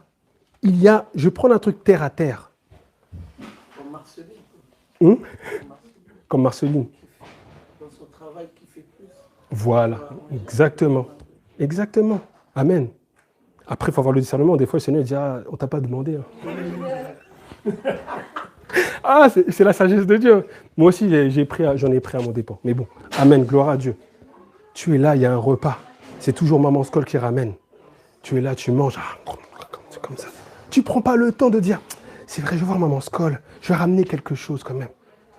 En restant en relâche comme ça, peinard, manger. Ah, c'était bon les alocos, ah, c'était bon le riz gras. Amen. Mais tu prends pas le temps, tu détruis. Amen. Tu es le frère de celui qui détruit. Amen. Parce que tu es juste dans la suffisance. Oui, tu es béni, tu es édifié par la nourriture. Amen. Mais toi, que fais-tu pour cela? Que fais-tu pour cela? Je vais encore plus loin. Lorsque, encore une fois, Loca, Jessie et moi, nous sommes là. Alors, qu'est-ce que vous avez retenu dans la semaine? Oui, ça. Vous savez ça. Ça peut paraître anodin, mais le Seigneur nous appelle à l'excellence. À l'excellence, c'est quoi? C'est méditer. Comme il a dit, j'ai bien aimé lorsque Jean-Luc a dit ça, j'ai pris le temps, j'ai médité. Et la méditation de la parole, de ce qu'on entend, c'est non seulement retenir ce qui a été dit, mais aller plus loin. Désolé, je parle encore de toi, Joël, mais lorsqu'on a partagé un sujet, c'est le frère Cédric qui a parlé de cela sur Cédric ou Jessie, sur le mariage. Il a dit, frère et tout, voilà, moi j'ai quelque chose aussi, ça m'a beaucoup interpellé, en plus ça m'a fait voir que l'église aussi, c'est l'image aussi de la femme, donc l'homme aussi doit... En fait, il va plus loin, et c'est ce que le Seigneur nous appelle. Pas juste être là à attendre le poisson. Le Seigneur nous appelle à apprendre à pêcher le poisson. Il faut apprendre à rechercher. C'est pour ça que lorsqu'on a parlé du caractère du Christ, essayons de creuser, de rechercher quel verset parle de l'amour. Quel verset... En fait, il faut être passionné. On est tous allés à l'école, les bien-aimés. Lorsqu'on arrive en période d'examen, etc., même si des fois, ce n'est pas facile, mais on se déchaîne, on tue la feuille. On va chercher encyclopédie. Et c'est même plus que aujourd'hui, c'est ChatGPT. Là, c'est même plus ça. ChatGPT, alors dis-moi ceci, cela et tout. Là, oui, ok, comme ça. Il te déballe comme ça. Et ça, c'est terrible. Ça, vous savez, c'est, comme ils disent, une révolution technologique. Mais attention aussi, parce que ça pousse les gens à la fainéantise, mais terrible. On ne cherche plus. Lui, il fait pour toi. Mais ça, c'est nous préparer justement à l'abrutissement. Et du coup, en fait, aujourd'hui, on ne sera plus faire ceci, cela, chercher. Lorsqu'on est là ensemble, encore une fois, je reprends ce que Jessie a pu dire sur la prise de notes. On est là. C'est vrai qu'on peut se dire que oui, mais non. Si tu l'as dit, tu l'as même expliqué dans une exhortation sur l'Église, l'ordre, voilà, exactement, l'ordre. Vraiment, encore une fois, je vous appelle à écouter ça. C'est qu'aujourd'hui, notre génération fainéantise. On est là, on a le téléphone portable, on est là, on fait ça, mais on ne sait pas que le téléphone portable aussi peut nous ramener à la distraction, nous ramène à la distraction, bien aimé. On ne prend plus le temps. Et il y a même une étude qui a dit, une étude américaine et japonaise, ils ont fait une étude sur, ils ont pris deux catégories de personnes, ceux qui lisent un même texte, qui lisent un texte de manière au niveau scriptural, donc au niveau d'un livre, et un livre audio, écouté. Et ils ont vu que les personnes qui lisaient, en fait, ils avaient plus de capacité à retenir des choses. Et ça même entraînait, c'était même un entraînement cérébral. Mais par contre, écouter, on peut écouter, c'est vrai, mais on écoute pour examiner. Mais c'est juste qu'on écoute, on se branche comme ça. Moi, j'ai fait l'expérience aussi, des fois. Même mon épouse, des fois, elle me dit, tu écoutes Proverbes, etc. Et c'est vrai, j'avoue, des fois, ça endort. En fait, et je me rends compte que tu rentres comme ça, je parle pour mon propre expérience, hein. J'écoute la Bible, mais ce n'est pas la même chose que lorsque je la lis. Vraiment, ce n'est pas la même chose. C'est un complément. C'est vrai que des fois, on peut être là dans les transports, ça nous aide, mais il ne faut pas que ça soit remplace, en fait. Parce que le Seigneur nous a donné des capacités oculaires pour les exercer. Donc vraiment, les bien-aimés, prenons. Et ça, c'est l'excellence de Dieu. C'est l'excellence de Dieu. Lorsque Dieu a dit à Daniel, prends note, écris. C'est pas pour rien. Il aurait pu dire, bon, ben, je te mets une mémoire d'éléphant et tu vas dire comme ça. Non, écris. Écris. Et ça, c'est important, les bien-aimés. Prenons le temps. Méditons, mâchons, ruminons. Il y a, encore une fois, il y a une prière qu'elle a fait, la sœur Mérix, il me semble, jeudi dernier, prière aussi qui m'a beaucoup interpellé, en disant, Seigneur, oui, on est là, on se rassemble, on prie ensemble, mais que cela soit un tremplin pour aller plus loin, pour chercher à prier davantage. On se rassemble ensemble, ok, mais cherchons encore davantage la communion. En fait, les moments que nous faisons, il faut que ça soit un tremplin pour aller plus loin. Il ne faut pas juste qu'on se suffit à cela. C'est ça l'excellence de Dieu. C'est pas facile, hein. Dès qu'on lit Apocalypse chapitre 2, on voit l'église d'Éphèse, on voit les œuvres qu'elle a faites, mais il a dit ce que j'ai contre toi, c'est que tu as abandonné ton premier amour. Et nous savons que le premier amour, c'est l'image de celui qui est assoiffé d'amour, qui est assoiffé de recherche. Et c'est pour cela que dans l'église, c'est important qu'il y ait différentes catégories de personnes, différentes maturités. Lorsqu'on voit le jeune qui est là, qui vient d'arriver dans la foi, et celui qui est plus ancien, ben le jeune va apporter cette fraîcheur, ce zèle. Donc se dire, ah ouais, c'est vrai, je m'en souviens, j'étais zélé comme ça. Et moi, des fois, ça m'interpelle, en me disant, c'est vrai. Et dès qu'on est plus âgé dans la foi, c'est vrai que ça nous apporte une certaine sagesse, un certain discernement, mais parfois, il faut dire ce qu'il y a. Des fois aussi, il y a aussi le compromis. Des choses avant qu'on n'acceptait pas, qu'aujourd'hui, bon, ben, tu sais, l'important c'est. Et ça, c'est pour ça que c'est important d'avoir en fait cette union, cette communion les uns envers les autres, pour pouvoir, justement, faire l'œuvre du Seigneur. Donc, il dit, Proverbe 18, celui qui détruit. Donc, en fait, le Seigneur n'aime pas tout simplement la suffisance. Il n'aime pas la suffisance. Et là, on va voir dans des différentes réalités. On va parler, par exemple, par rapport à l'Église. Si on prend Acte 17, on a parlé de cela, mais Acte 17, c'est pour appuyer mes propos. Verset 11, que tout le monde connaît, hein, je pense. Par rapport aux Juifs de Bérée. Acte 17, verset 11.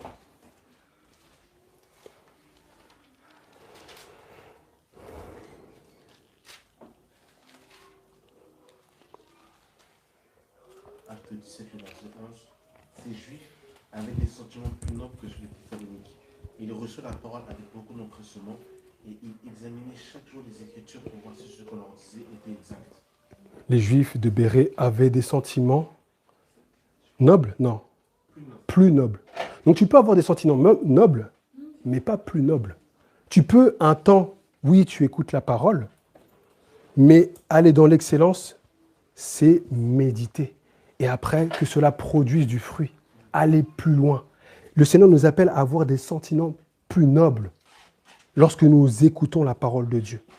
Ayons des sentiments plus nobles. Ne nous satisfaisons pas juste de là, j'ai publié sur mon statut, à regarder.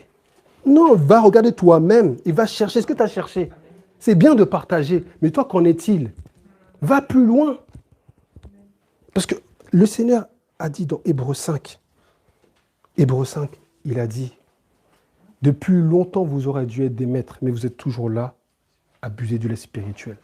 Celui qui abuse du lait ne sera jamais affermi. Pour que Christ soit formé au-dedans de nous. Il faut aller plus loin. Allons plus loin. Nous avons des capacités. Comment ça se fait à l'école ou dans le travail, je peux me démener. Mais par contre, lorsqu'il s'agit de l'œuvre de Dieu, je suis dans la suffisance. On se rassemble. C'est vrai qu'aujourd'hui, il y a eu des difficultés, j'habite loin. Mais en vérité, la ponctualité, acte 2, il le dit, ils étaient ponctuels, assidus au temple. La ponctualité, il n'y a plus ça. Au nom de la liberté de l'esprit. Parce qu'on a quitté des assemblées, on a quitté le système. Et en fait, parfois, il y a l'ingratitude. C'est comme à la manière, lorsque nous partageons, on vient tous d'environs différents, on est avec tel frère, telle assemblée, etc.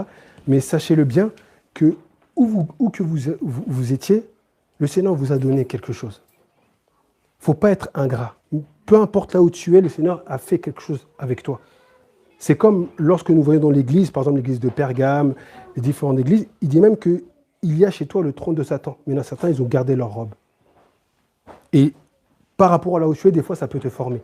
Donc c'est important de ne pas être ingrat et de se dire que là où j'étais, ça m'a apporté.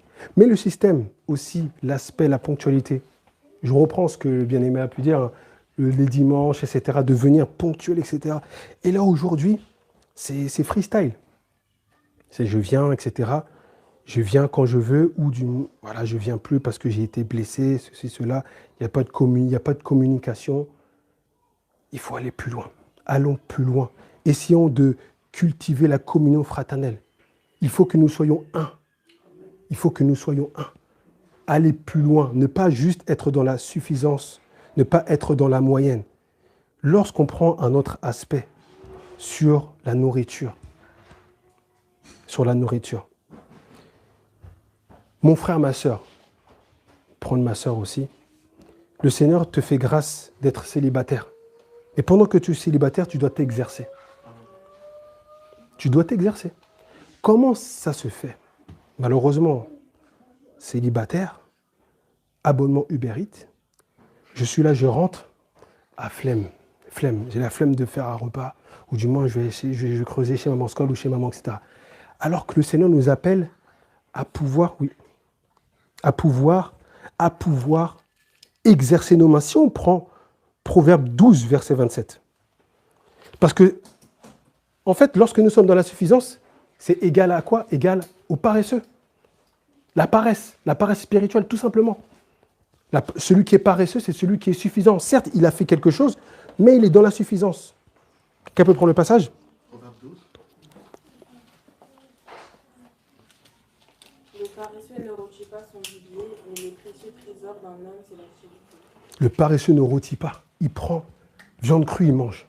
Il ne prend même pas le temps de cuisiner. Il ne prend même pas le temps d'assaisonner. Rien du tout.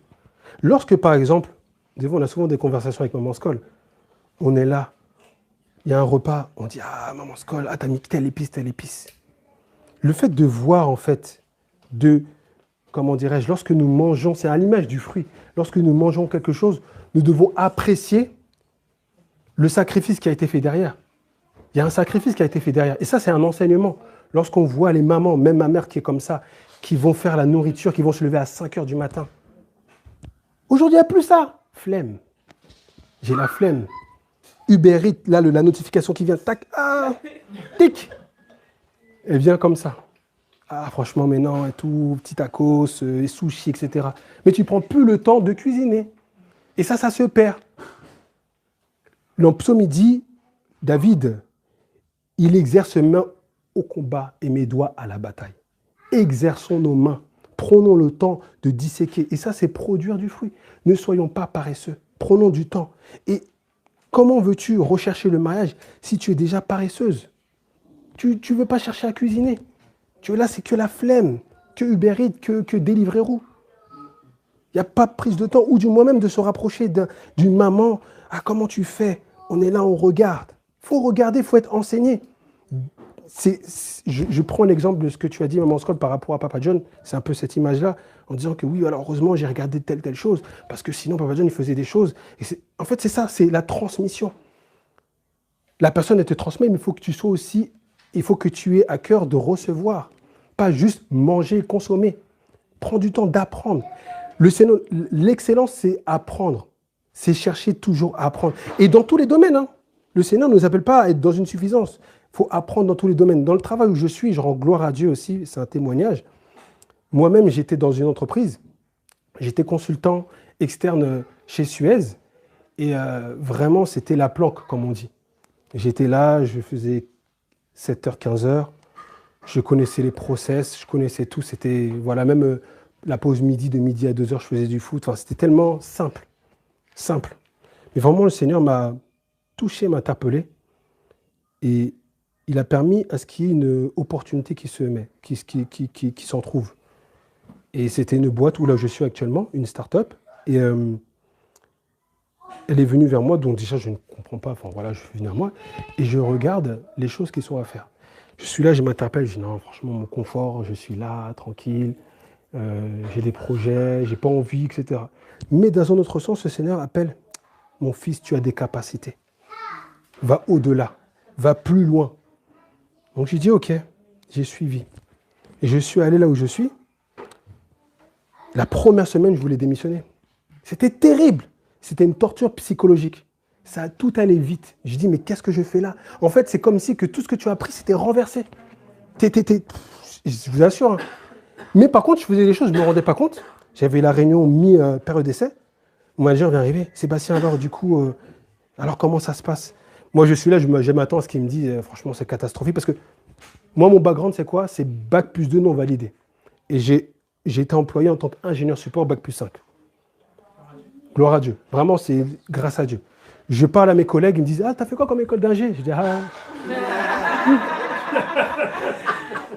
J'ai un an, moi, pas école d'ingé, hein, école du Seigneur. Hein.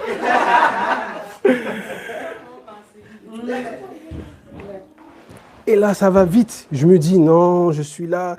En fait, ça, les nouvelles technologies, tout était renversé. Mais il y avait quelque chose que j'avais fait. Et je ne m'étais pas rendu compte. C'était quoi? Tu te souviens? J'avais commencé à vouloir apprendre un langage de programmation. Je ne sais pas ce qui me prenait. Mais ça m'a permis, en fait, justement, d'avoir cet aspect, même si je ne savais pas forcément programmer, mais en fait, cette pensée un peu de développement, dans le paradigme du développement d'objets, etc. Bon, je ne vais pas rentrer dans les détails. Mais j'avais l'impression d'être perdu. Et lorsque j'avais eu ma rencontre avec le manager m'a dit, alors Sébastien, comment ça se passe? Je m'attendais à ce qu'il me dise, écoute, nous ne sommes pas satisfaits de toi. Je me suis dit, voilà. Il me dit, ah, mais franchement, on est super content de toi. Je dis, comment ça? Super content de toi. Pourtant, et en fait, c'était à la fois psychologique par rapport à l'apprentissage, mais aussi le rythme. Parce que le rythme, c'était quoi? Avant, j'étais 7h, 15h. Là, c'était 8h30, 22h. Donc, et là, je me dis, non, c'est pas possible, etc. Etc., je ne pouvais pas. Et par la grâce de Dieu, j'ai persévéré. Et tout, en fait, finalement, là, aujourd'hui, je suis là, je suis en télétravail, je peux avoir du temps pour les autres. Par la grâce de Dieu, là, même le Seigneur permet de pouvoir...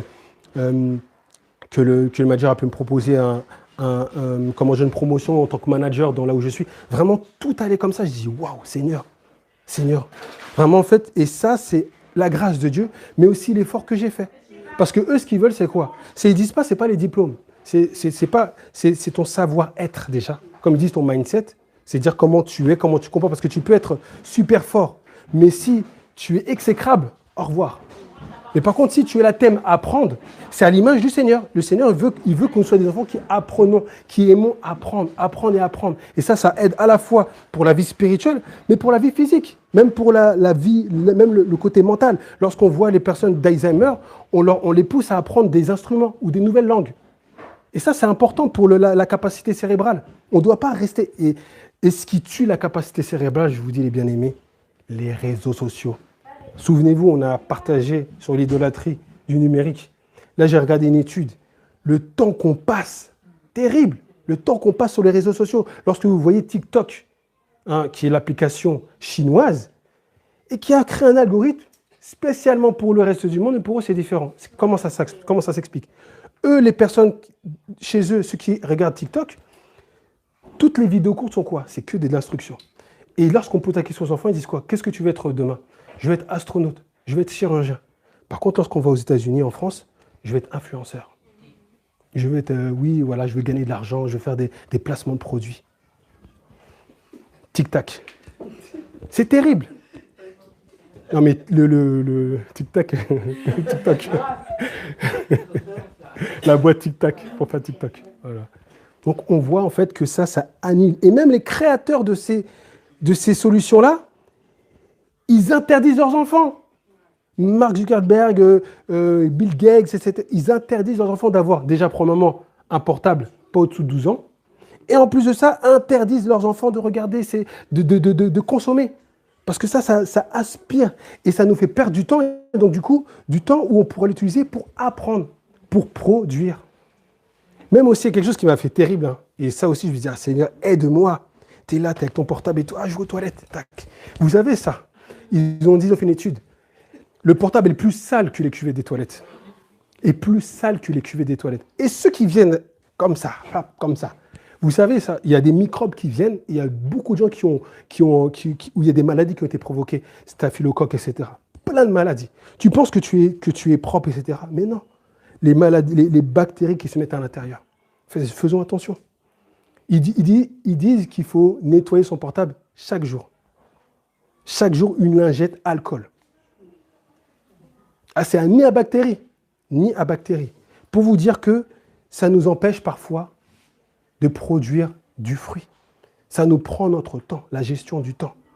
Qu'est-ce que je fais de mon temps? Et c'est ça que le Seigneur nous appelle. Ne pas rester dans la suffisance. Encore autre chose, l'hospitalité. Si on prend Matthieu 10, verset 40 à 42. Matthieu 10, verset 40 à 42.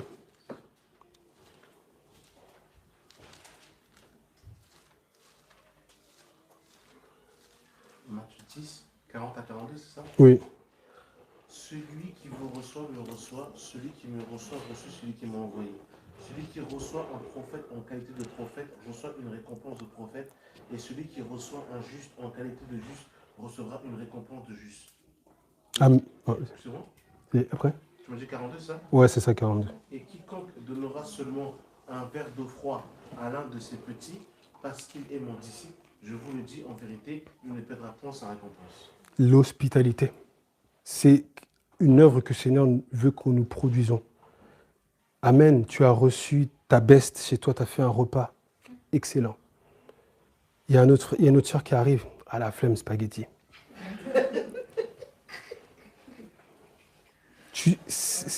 Il faut considérer chaque personne. C'est pas facile, des fois c'est des sacrifices. Des fois tu es là, tu es fatigué.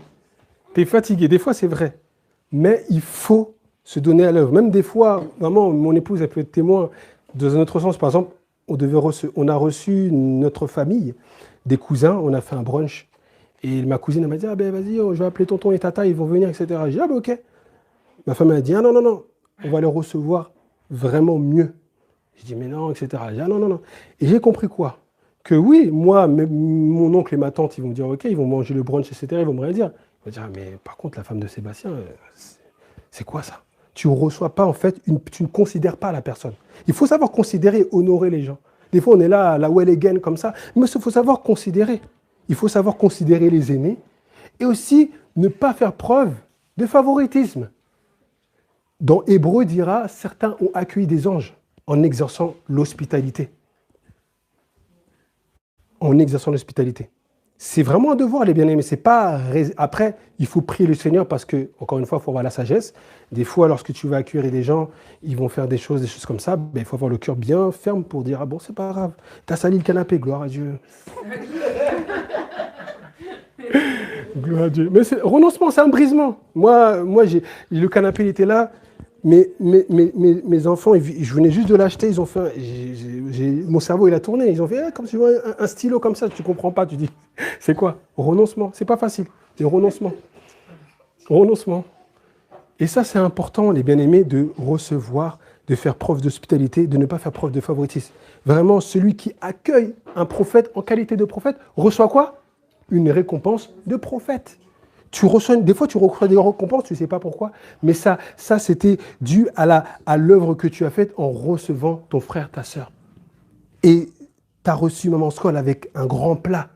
Amen, gloire à Dieu. Mais reçois aussi Estelle avec un grand plat. Pas preuve de favoritisme.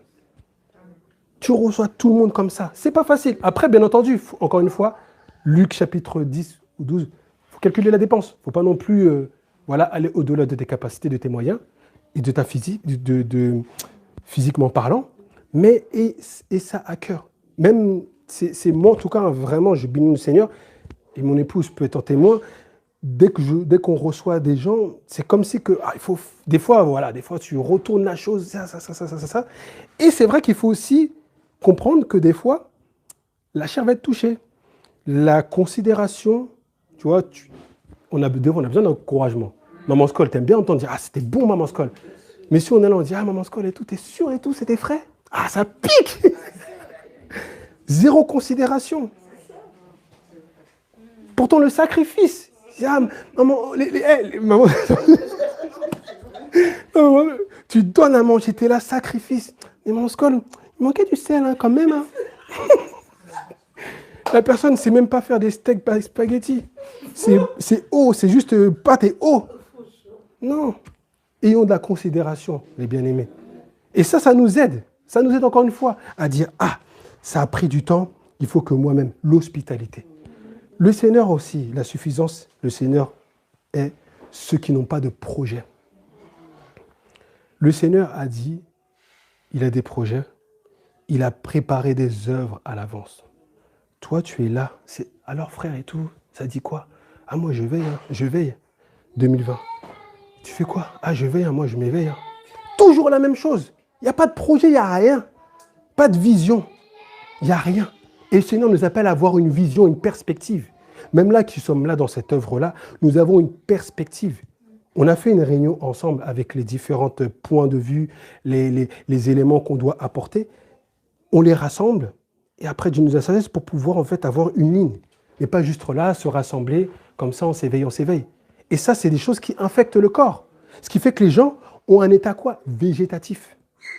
Vous savez c'est quoi l'état végétatif? Un arbre qui est en état végétatif, c'est qu'il ne produit plus. Il est là comme ça, comme mort. On est en plein été, il n'y a pas de feuilles.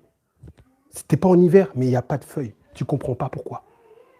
Il faut avoir des projets. Le Seigneur lui-même a dit, j'ai des projets pour vous, des projets de paix et non de malheur. Donc toi-même, tu n'as pas de projet, tu n'as pas de perspective. Ce n'est pas un péché. Ça, le fait, et c'est vrai, hein, moi le premier, encore une fois, c'est quelque chose que Dieu m'a beaucoup aussi enseigné. On sort du système des dénominations. Ah non, là, Seigneur, c'est l'esprit, on ne sait pas, Jésus-Christ va revenir bientôt, on se ferme, on est là, on va acheter. En fait, on se ferme dans tout, on n'a pas de perspective, on n'a rien. Le Seigneur nous appelle à avoir des perspectives, même dans l'emploi, l'approche que tu peux avoir. Tu as des capacités. Le Seigneur ne demande pas d'être carriériste, mais par contre, si tu as des capacités, fais-les fructifier. Lorsqu'on voit Daniel dans Daniel chapitre 6, on dit qu'il avait un esprit supérieur. Mais cet esprit supérieur vient de Dieu, mais il a été travaillé. Ce n'est pas juste comme ça. Il avait un esprit supérieur, il a même une promotion. Donc mon frère, ma soeur, si tu aspires, Dieu t'appelle à une promotion, vas-y. Ne te dis pas, non, c'est la chair. Non, et tout, je veux rester le rébut. Non, le rébut de la société. Parce que le Seigneur, en fait, il nous appelle à impacter dans quelles que soient les situations, dans quels que soient les domaines. Donc là où tu es dans ton travail, si Dieu te donne une promotion, c'est que tu vas impacter. Par exemple, il te met une promotion dans le management, mais peut-être que l'apport, la saveur que tu vas donner, c'est une saveur selon le Seigneur qui va être dans la conciliance, qui va apporter du fruit et qui va édifier les gens. Ceux que tu vas subordonner, tu vas leur donner cet encouragement. Tu vas donner le fruit du Seigneur. Le fruit du Seigneur. Donc vraiment, ayons cet amour pour progresser, de marcher de progrès en progrès, de grandir. Et ça, c'est la croissance spirituelle. C'est marcher selon le Seigneur. Ne soyons pas suffisants dans les domaines. Tu as des projets. Tu as des projets de mariage. Mais tu es là, tu ne calcules pas la dépense. Tu dis, je vais me marier demain. Mais elle est où l'argent? Tu es là, après tu demandes aux personnes, vas-y, et tout, il faut cotiser et tout quand même. Et tout, c'est compliqué, c'est difficile. Tu es là et tout, oui, et tout. Est-ce que tu peux me faire un prix? Et du coup, même dans les relations entre frères et sœurs, des fois, par exemple, une personne va être dans un domaine d'activité, on va avoir ce côté, comme c'est dans le Seigneur, on va se permettre certaines choses. Et ça, ce n'est pas de Dieu. Il faut aussi avoir une considération. Et c'est honorer les gens aussi.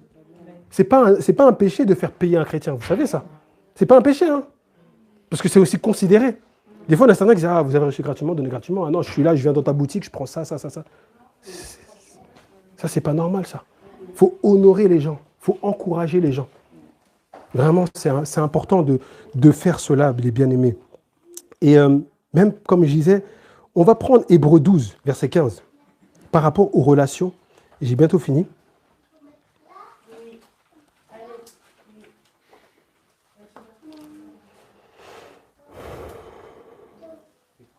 Hébreux 12, verset 15. C'est le passage que j'ai dit tout à l'heure.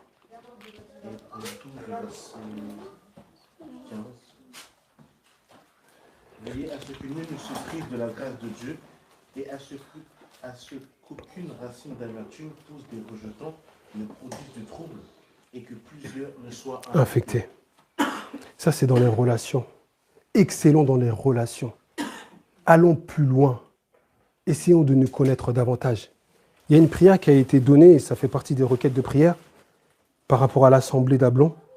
Seigneur, je veux que ton assemblée soit dans la sincérité. Excellons dans la sincérité, les bien-aimés. Soyons sincères. Si je ressens quelque chose vis-à-vis de moi, va la voir dans la sagesse, dans l'amour. Mais ne retiens pas des choses dans ton cœur. Et après, tu es là, tu dis bonjour, ça va et tout, etc. Je m'arrête sur un point. C'est vrai que ça a fait beaucoup de débats sur ça, mais par rapport même au pardon. Je prends l'exemple du pardon. Le pardon, c'est un processus. Des fois, certaines personnes, malheureusement, disent « je t'ai pardonné », mais tu as la racine d'amertume. Il faut que c'est un processus, il faut que ça soit déraciné. Donc, prends le temps de savoir. Et le pardon vient avec la restitution. Ce que tu as volé à ton frère, redonne-lui. Parce que si tu ne le redonnes pas, ça va être un pardon à moitié. Certes, c'est vrai, on est là, ça va être cordial, comme on dit. Mais Dieu nous appelle à plus. Que nous soyons vraiment un. Que vraiment nous ayons ce cœur-là sincère de ne pas se dire que lorsque j'ai cette relation, je marche sur des œufs. Non. Je suis là, c'est sincère, je suis. Et c'est vrai qu'on a tous des affinités différentes les uns envers les autres, mais le Seigneur nous appelle à avoir cette sincérité égale avec tous. Après, on peut aussi parfois ne pas être la personne appropriée, ou peut-être on peut manquer de sagesse, mais il faut prier le Seigneur, et après le Seigneur nous donne la sagesse. Mais vraiment, aspirons à la sincérité. Là où j'avais des doutes sur une personne, cette personne-là est venue, je ne sais pas c'est quoi ses motivations, va la voir. Va la voir. On va la voir, on va discuter. Et après, sinon, le Seigneur après balaye tout. Parce que le doute n'est pas dans l'amour. Le doute n'est pas dans l'amour. Donc lorsque tu doutes de ton frère ou de ta soeur, ce n'est pas normal. S'il y a de la méfiance, ce n'est pas normal en vérité. Est-ce que, dans la vérité, est-ce que là on peut se dire je me méfie de personne? En vérité. Hein? On peut se dire ça? On peut se dire ça? Elle a dit bon. Non mais il faut... Est-ce que là, aujourd'hui, on peut se dire, j'ai pas de doute, je suis là dans la confiance totale? C'est dur, hein? Voilà, c'est dur. Amen. C'est dur, mais moi, personnellement, pour les gens qui m'entourent, Mmh. j'ai vraiment confiance. Et ceux qui ne t'entourent pas aussi? Non, mais ceux que je ne connais pas, je vais dire. Non, mais dans l'assemblée, je ne parle pas forcément loin. En tout cas, moi, vraiment, on peut perdre. Gloire à Dieu. Gloire à Dieu. Des fois, c'est pas facile, comme il a dit Jean-Luc, c'est pas facile. C'est comme Jésus, hein. Il avait Jean qui était à côté. C'est ça. Mais tout le monde restait dans la sincérité. Vous êtes dans le confiance. Le confiance. En gros, les yeux fermés, tu peux. Oh, moi, pas de problème. Franchement. Amen. Tu es le modèle. Non, mais c'est bien. Jean, il avait, Jésus, il avait des gens qui étaient vraiment proches. Mais il avait confiance en tout le monde. La preuve, il avait confiance. Il savait que l'autre allait. Judas allait balancer Jésus. Mais Jésus, en fait, quand il n'avait pas. Enfin, il n'était pas différent par rapport à la conception qu'il avait aux autres. En fait, la confiance jusqu'à ce que quelqu'un... Tu peux des attaques bleues, par exemple. La preuve, j'avais de la marche. Non, mais est-ce que tu peux la donner aussi facilement à Estelle? Voilà, n'importe qui en fait. Gloire à Dieu. Gloire à Dieu. Non, mais gloire à Dieu. J'ai confiance vraiment. Ça, c'est l'excellence que le Seigneur nous appelle, vraiment. Vraiment, là, en ce moment-là. Amen. Gloire à Dieu. Amen. Non, mais gloire à Dieu. C'est ça. Amen. Amen. Mais que Dieu nous aide. Suivons le modèle. Christ, et le Seigneur a dit, soyez mes imitateurs comme je suis le Christ. Donc vraiment, soyons exerçons. Mais par contre, c'est bien d'être sincère aussi, c'est vrai. De se dire, ouais, franchement, j'ai pas confiance. Quand ça va pas, moi je le dis. Les gens qui me côtoient, ils savent quand ça va pas. Mais c'est ça, c'est pour ça. C'est ça les... Je suis pas d'accord. Mais si toi tu le prends mal, c'est ton problème, et moi je l'ai dit. Et puis moi je passe. Voilà. C'est ça l'excellence. L'excellence, c'est pas ne pas être blessé. C'est justement aller au-delà et d'essayer de comprendre, de discuter pour avoir... Parce que le Seigneur nous a donné le ministère de la réconciliation. La réconciliation entre les hommes et Dieu. Nous-mêmes qui avons cette réconciliation-là avec Dieu, nous devons être des pourvoyeurs en fait, de cette paix, de cette réconciliation. Maintenant, c'est un chemin pas facile. Un chemin étroit et périlleux. C'est pas facile, mais nous devons aspirer à cela, avoir cette confiance. De se dire que là, je suis là, si le Seigneur me donne la capacité, le don de sagesse de pouvoir lire les pensées de quelqu'un, je sais que là, je ne vais pas me tromper. Et ça, on doit exercer. Et il y a une prière qui a été donnée, il me semble, Steph, tu as parlé de ça, de cette prière-là qui était très bien. Enfin, une prière, c'était une question sur le repas du Seigneur par rapport à la pensée. Ça, c'est la première des choses qu'il faut travailler. Tu peux ne pas poser des actes, mais dans ta pensée, ta pensée, en fait, elle est corrompue. Et là, il faut travailler cette pensée-là. Il faut le dire, en fait. Il faut le dire. En sincérité, quoi. En sincérité. Il ne faut pas faire semblant. C'est ça. Si je donne la carte bleue à quelqu'un, il achète un truc, on va me demander le code. Non, moi, je ne donnerai pas si je ne suis pas d'accord. Je veux dire, mais je t'avais dit de prendre 30 €, t'as pris plus, quoi. Puisque je suis, en fait. Je sais trahir. Voilà. Voilà, donc, c'est ça. Je dirais, voilà. Exactement. C'est un processus, voilà. Jésus, il a dit, marchez dans ses traces. Mais c'est un processus. Mais encore une fois, c'est important d'être sincère. Nous ne sommes pas des robots. Nous ne sommes pas sans sentiments. Nous ne sommes pas ChatGPT. Nous avons des sentiments, quoique même ils arrivent à trouver des sentiments dans ChatGPT. Hein. Mais bon, pour dire que nous avons des sentiments, nous avons des fois des doutes, nous avons des questionnements, mais faisons tout. Parce que vraiment, les racines d'amertume, si elles ne sont pas tuées au nom de Jésus, ça infecte les autres. Donc lorsque tu as l'amertume avec ton frère ou ta soeur, tu vas infecter l'autre. Tu vas parler. Ah, tu as vu, lui, comme ça. Tu as vu, il a fait ça. Tu vas l'infecter. Et là, racine. Ça, c'est terrible. Ça infecte. Il faut le désherbant, là. Flap. Moi, en fait, moi, quand quelqu'un fait un truc qui est vraiment meilleur, je me dis, mais moi, je ne peux pas le faire, mais il a fait. Cette personne a fait. Non, si elle a fait, c'est que je peux le faire aussi. Amen. C'est ça. C'est ça qui me fait... par exemple, j'en parle encore. Hein. Le jour que j'étais avec Jean-Luc à l'hôpital, Jean-Luc n'était pas obligé parce que le bébé, il était minuscule, il était... tu vois. Mais on a dit qu'à Jean-Luc d'aller voir le bébé. Et Jean-Luc m'a dit que c'est ma mère, elle doit voir le bébé. Franchement, pour moi, ça m'a beaucoup touché en fait. Parce que c'était son intimité, le bébé, il était à 5 mois quand même de grossesse. Mais il m'a dit, on se croit voir le bébé. Ils sont rentrés quand même en truc de réanimation avec... pour moi, c'était une confiance en fait. Ça m'a beaucoup touché. Et puis après, moi, je me suis dit, mais je vais lui fait, mais... Est-ce que moi, je veux le... Si c'était moi, est-ce que j'allais accepter de le faire? Par rapport à ça, bah, je prends l'exemple pour un peu m'améliorer. Voilà, exactement. Je sais pas si... Si, j'ai compris. Mais c'est ça, en fait. C'est ça. C'est exactement ça. Ce que l'autre fait de bien, ça doit nous changer, ça, en fait. Voilà, ça encourage. Voilà. Et puis s'encourager aussi, dire aussi que là, ce que tu as fait, c'est bien. C'est ça, exactement.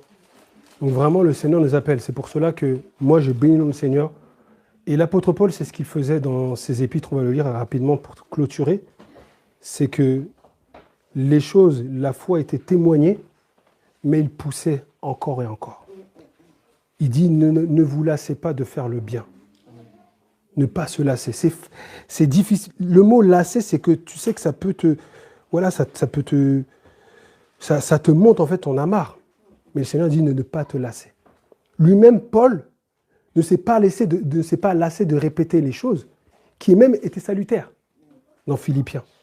Donc vraiment, ne nous lassons pas à faire le bien. Si on peut prendre rapidement dans Philippiens 1, versets 9 à 11, pour conclure.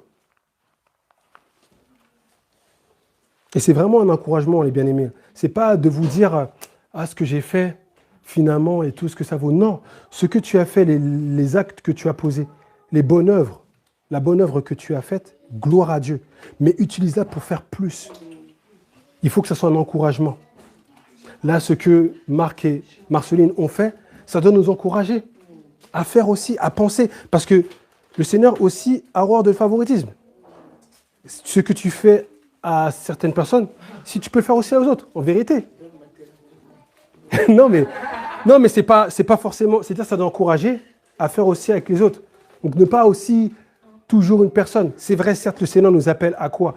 À soutenir, par exemple, les veuves et les orphelins. Maman Skoll est une veuve, il faut la soutenir, il faut l'aider. Même si elle est généreuse, il faut l'aider. Mais aussi, le Seigneur nous demande de penser aussi les uns les autres. Celui qui vient d'arriver, de savoir comment tu vas, etc., d'avoir cette attention. Donc quelqu'un peut lire Philippiens, chapitre 1, 9 à 11. que je demande dans mes prières, c'est que votre amour augmente de plus en plus Amen. en connaissance et en pleine intelligence pour le discernement des choses meilleures, afin que vous soyez purs et irréprochables pour le jour de Christ, remplis du fruit de justice qui, par Jésus-Christ, à la gloire et à la louange de Dieu.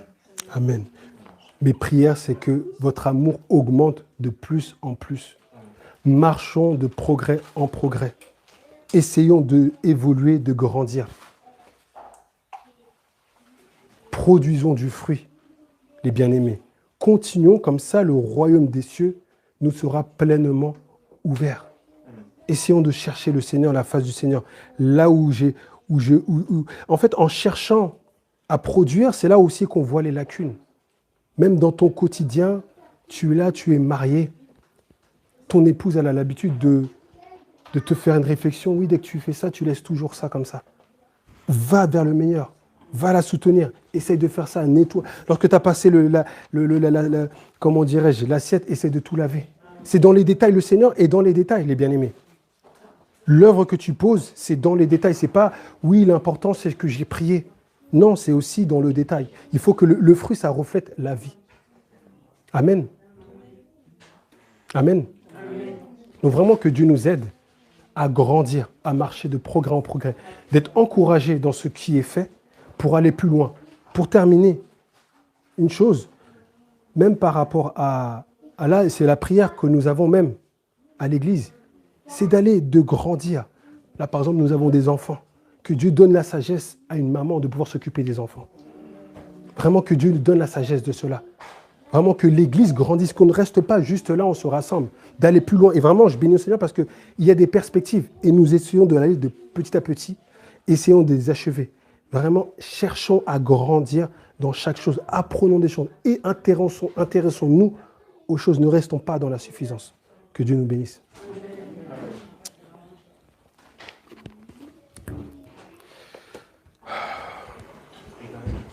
Tu nous as donné, Seigneur, en ce matin, un message sur l'aspect, Seigneur mon Dieu Tout-Puissant, d'être comme un arbre, Seigneur Dieu, de s'enraciner dans le sol, afin d'être ferme face aux différentes intempéries, que ces racines puissent justement tirer, Seigneur mon Dieu, cette eau, Seigneur mon Dieu. Nous voulons être des arbres plantés près d'un torrent d'eau, Seigneur Dieu, afin de produire du fruit dans sa saison. Amen. Nous voulons rester demeurer attachés à toi, Seigneur Dieu Tout-Puissant, que tu sois formé en nous, afin que la vie de Dieu se forme au dedans de nous. Je rends grâce à ton Seigneur, je te bénis de tout ça, au nom de Jésus. Amen. Je ne sais pas s'il y avait des questions, des témoignages. Par rapport à la confiance, en fait, je me suis demandé, mais en fait, le fait de confiance, c'est aussi en lien avec la foi, parce qu'en vrai, on est tous chrétiens, enfin, après Dieu son cœur, on est tous chrétiens, donc on peut se dire, la personne à qui on donne, elle est chrétienne, donc elle va faire n'importe quoi. Dans tous les cas, si elle fait n'importe quoi, bah, le bien, il va marcher avec aux cieux, donc c'est de l'argent. Enfin, je ne sais pas comment expliquer ma question, mais si par exemple on a mal, Ouais, oui. pour un bien qui a été détruit, ou voilà, en soi, je ne sais pas comment expliquer ma question. En fait, c'est quoi? C'est le fait que, normalement, si on a des doutes, c'est parce qu'on manque de foi, c'est ça? Pour toi, normalement... Enfin, non, pas de fois, mais on est attaché un peu... Par exemple, vous l'exemple de la personne. Ouais, ouais. Si la personne, elle dépense quelque chose en soi, bah, c'est pas grave. Ah, À part si on est endetté ou autre, mais enfin, il y a la foi un peu. ben, en fait, ce qui est important dans cela, c'est que le Seigneur, la nature nous enseigne sur certains aspects, et l'une des choses que le Seigneur nous appelle à être simple comme la colombe, mais être prudent comme le serpent. Et la prudence, c'est quoi? C'est à la fois garder son cœur plus qu'autre chose, et aussi que cela n'occasionne pas en fait une brèche vis-à-vis de l'autre qui ne soit pas édifiant. Et la justice de Dieu nous appelle à être appliqués même dans cela. Tu vois ton frère, par exemple, qui est là, par exemple, tu lui as prêté sa carte, tu as prêté ta carte, il a déboursé plus. La sagesse du Seigneur te dira, ok, là je vais éviter de me mettre sous un joug, parce que le Seigneur demande vraiment encore une fois, on n'est pas des robots, on a une certaine capacité. La sœur, elle a parlé de la bénignité du Seigneur, aide-moi. Effectivement, au bout d'un moment, le Seigneur va nous arriver à un certain stade, comme lui-même, il a dit, Pardonne-leur, car ils ne savent pas ce qu'ils font. Pourtant, il a été trahi par Pierre, il a renié 3 fois, il a été trahi par Jésus. Ses disciples l'ont abandonné. Pourtant, il avait cet amour-là. Effectivement, c'est l'amour que Dieu nous appelle à avoir. Maintenant, il faut que cela soit édifiant. Il ne faut pas que ça soit aussi un trou. C'est comme un exemple où tu sais que ton frère ou ta sœur a des penchants pour les boissons alcooliques. Tu sais que tu ne vas pas mettre dans ce joug-là. Tu vas essayer d'éviter pour pas qu'il tombe. Donc, étant donné que tu t'es fait prendre l'argent, si effectivement ça te fait ni chaud ni froid, peut-être que c'est aussi l'image d'un don que tu donnes. Mais par contre, si ça te touche, le Seigneur aussi, il te dira, voilà, je t'avertis, fais attention. Mais si tu veux encore de là, c'est toi-même en fait qui vas te mettre dans un certain lien que Dieu t'a pas appelé. Et donc, tu vas avoir le cœur en fait touché. Et c'est un combat en fait auquel le Seigneur t'a pas forcément appelé. Mais il faut vraiment que ça soit, voilà, c'est vrai qu'il y a des choses où ça te touche pas. Il t'a pris ça ou, voilà, un exemple type, tu as demandé un service. Je prends l'exemple, par exemple, mon scolaire qui fait une prestation. On lui dit, voilà, ben, c'est tant le prix, et la personne, finalement, elle donne que la moitié. Elle a le droit aussi d'être touchée, de recommander ce qui lui est dû, mais aussi, le Seigneur peut aussi la fortifier en disant, c'est pas grave, ça va dépendre de tout à chacun. Mais le fait et par contre, d'éviter, il faut éviter justement d'être dans un joug, surtout par rapport à comment tu te ressens. Chacun, en fait, on a une certaine mesure de foi, on a une approche différente. Donc, si toi, ça te fait ni chaud ni froid, gloire à Dieu, mais il faut que ça soit aussi édifiant derrière aussi. Parce que la personne aussi, elle-même, en te disant, par exemple, tu dis prête 30 €, elle prend 50 €, c'est aussi en quelque sorte que si tu dis rien, tu la pousses parce que c'est quand même un péché. Tu vois, donc... Pas pour toi, pour l'autre. Pas pour toi... Pour l'autre. Elle t'a dit, ouais, je te prends 30 €, Cynthia. Et tu vois, dans ton truc, c'est marqué 50 €. Tu dis, c'est pas grave. Mais par contre, elle aussi, il faut qu'elle sache que là, elle a fait preuve de duplicité. Et donc, du coup, il faut que la justice du Dieu agisse. Elle peut agir dans le silence. Toi, tu dis rien.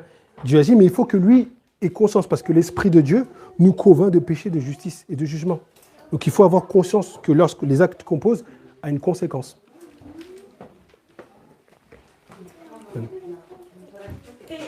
Okay. Donc si j'ai bien compris, si par exemple quelqu'un nous prend plus, on doit réagir. On doit agir, on va... Non. Qu'est-ce que c'est pas de dire c'est un péché? Et ça dépend. Encore une fois, ça dépend. Le Seigneur peut te faire de rien dire, mais la justice de Dieu va s'appliquer aussi. Ça, c'est ça la grandeur de Dieu. Des fois, tu dis rien comme ça, tu attends. Des fois, ça peut m'arriver. Des fois, par exemple, à l'époque, avec mon petit frère, etc., on était là. Il a fait quelque chose. Je dis rien et après, il revient. Il dit, ah ouais, bon, Sébastien, etc. La justice, c'est fait. J'ai pas besoin de dire. Par contre, des fois, il faut le dire parce qu'il faut que la personne aussi se répande. Tu vois, si tu vois ton frère qui pêche, reprends-le. Attends, il y avait aussi Kylian. Oui, juste parce que tout à l'heure, tu as dit, je voulais savoir comment savoir si je porte les fruits selon le Seigneur, parce que par exemple, Jessie, le dernier, il a dit que être gentil, c'est pas un fruit, c'est une qualité. Et du coup, comment savoir si les fruits que je porte, c'est selon la volonté du Seigneur, et pas par exemple des qualités terrestres, parce que des fois, on peut confondre des qualités avec des fruits, donc du coup, comment discerner si ce que je porte, c'est selon le Seigneur. Mais par exemple, tu vois, juste pour faire la nuance, Jessie a parlé du fruit de l'esprit, le caractère. Et ce caractère produit des fruits. Par exemple, tu as la joie. Voilà, il y a un verset aussi qui vient, c'est dans Corinthiens, qui parle de ceux qui sont endeuillés. Tu es en deuil, mais toi-même, tu consoles ceux qui sont en deuil. Donc, ça, c'est grâce c'est grâce au caractère du Seigneur qui te donne la joie, par exemple. Et à travers cette joie, tu produis la consolation. C'est comme, par exemple, le Seigneur te donne... tu as une voiture, tu mets l'essence, et après, tu roules pour pouvoir... En fait, le fait de prendre une personne, d'accompagner une personne, c'est une œuvre. Après, cette œuvre-là doit être... doit être assis sur le caractère de Christ. Comme on disait dimanche, c'est-à-dire que tu ne peux pas produire une œuvre, mais que, par exemple, on prend l'exemple de la maîtrise de soi. L'apôtre Paul, dans 1 Corinthiens 14, il parle, par exemple, du parler en langue, mais il faut que le parler en langue soit soutenu par la maîtrise de soi, parce que sinon, c'est le désordre. Tu vois ? Donc, du coup, Là, je parle plus de la nuance entre le caractère, ton être à toi, et ton être, enfin l'être que Dieu a mis en toi, qui permet de produire. Maintenant, ce que tu produis, effectivement, c'est toujours en lien avec la source où tu es enraciné. Donc la manière de savoir, c'est pas forcément simple des fois, hein, parce que même ce que tu peux produire, ça peut être édifiant, mais c'est pas de Dieu. L'exemple de Matthieu chapitre 7. Mais Seigneur, Seigneur, nous avons fait des miracles en ton nom. Ils ont fait des miracles. Ils ont en ton nom. Nous avons fait ceci, cela en ton nom. Il dit, je ne vous ai jamais connu. Donc c'était un fruit, des fruits qui étaient désagréables au Seigneur. Parce qu'en fait, ils n'étaient pas connectés au Seigneur. Par contre, en l'occurrence, des choses qui, devant les hommes, ne peuvent pas être une œuvre, enfin quelque chose de banal qui peut paraître un semblant d'un caractère humain, mais qui vient du Seigneur, tu es là, tu arrives chez quelqu'un, tu as cette pensée-là, je prends l'exemple, tu es chez Jessie, tu vas aux toilettes, tu vas dans la douche et tu t'aperçois qu'il n'y a pas de liquide vaisselle pour se laver les mains. Tu as cette pensée-là d'acheter quelque chose. Pourtant, ça peut paraître assez banal, mais ça, c'est poussé par l'esprit. Donc ça, c'est vraiment un discernement qu'il faut avoir. C'est vrai que des fois aussi, ce qu'il faut savoir, c'est qu'aussi les attributs des hommes, des non renouvelés, comment dirais-je, est aussi un moyen d'édification pour nous-mêmes. C'est vrai, je ne sais pas, hein, c'est vrai que le fruit de l'esprit, la gentillesse n'est pas un fruit de l'esprit. Mais je pose la question en vérité. Un païen qui est gentil et un chrétien méchant, en vérité, comment tu vas te comporter? Des fois, vraiment, en vérité, parlons vrai. Des fois, on a des voisins qui sont païens, mais qui sont d'une bonté. Par contre, tu as des chrétiens qui parlent mal sur toi. Les premiers seront les derniers. Et les derniers seront les premiers. Vous voyez, donc c'est important de penser à ça. C'est vrai. Et c'est pour ça que le Seigneur, il parle de l'exemple du serpent. Le serpent, race de vipère. Pourtant, il dit, soyez prudents comme le serpent. C'est contradictoire. Donc, il y a des choses qu'il faut tirer l'enseignement. Il faut, comme Jesse a pu dire, c'est rendre gloire à Dieu à travers l'œuvre que tu donnes. Il faut que ça rende gloire à Dieu. Et il faut surtout, une autre manière, c'est de voir comment toi tu te ressens. Si tu fais quelque chose pour t'enorgueillir, pour avoir l'approbation des gens, pour avoir les Amen, comme ça. Si c'est ça, c'est pas de Dieu.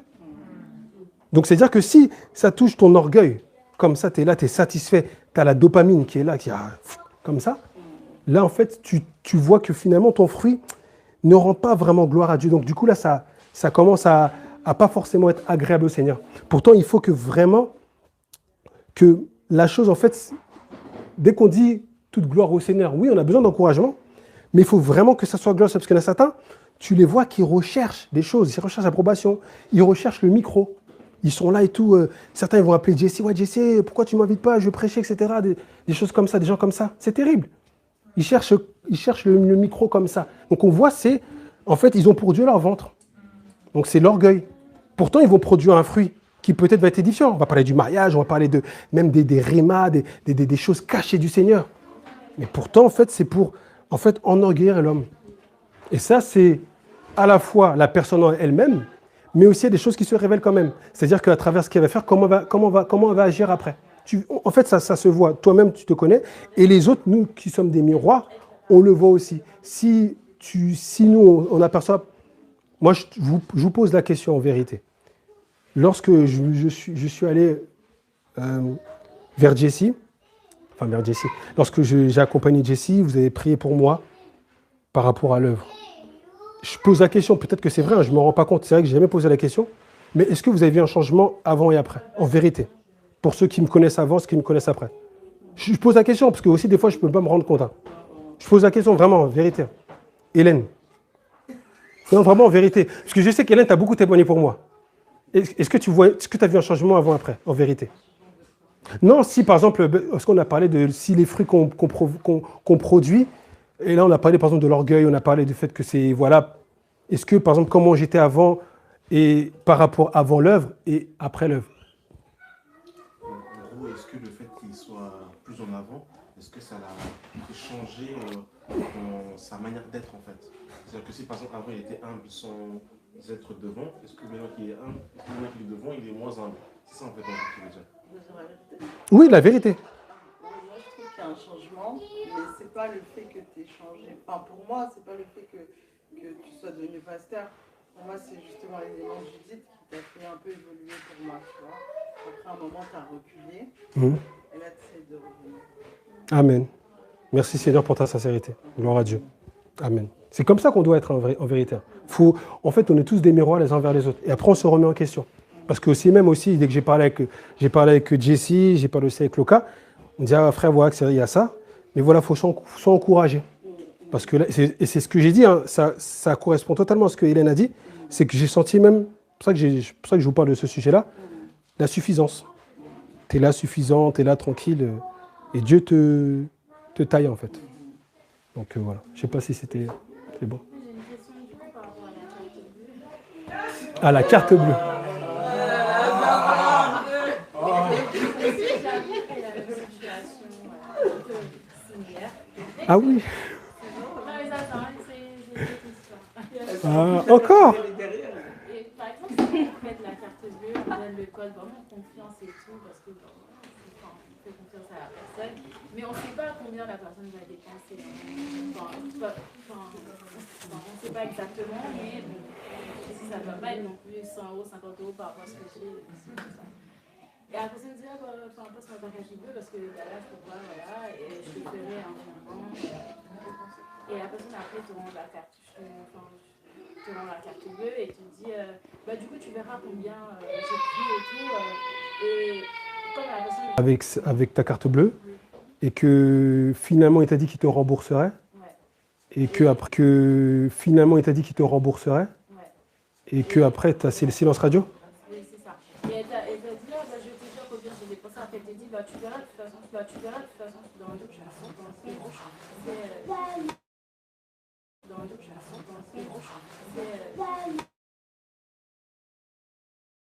voilà parce que Voilà, c'est pas grave. Moi, c'est bon. C'est moi là. Vas-y.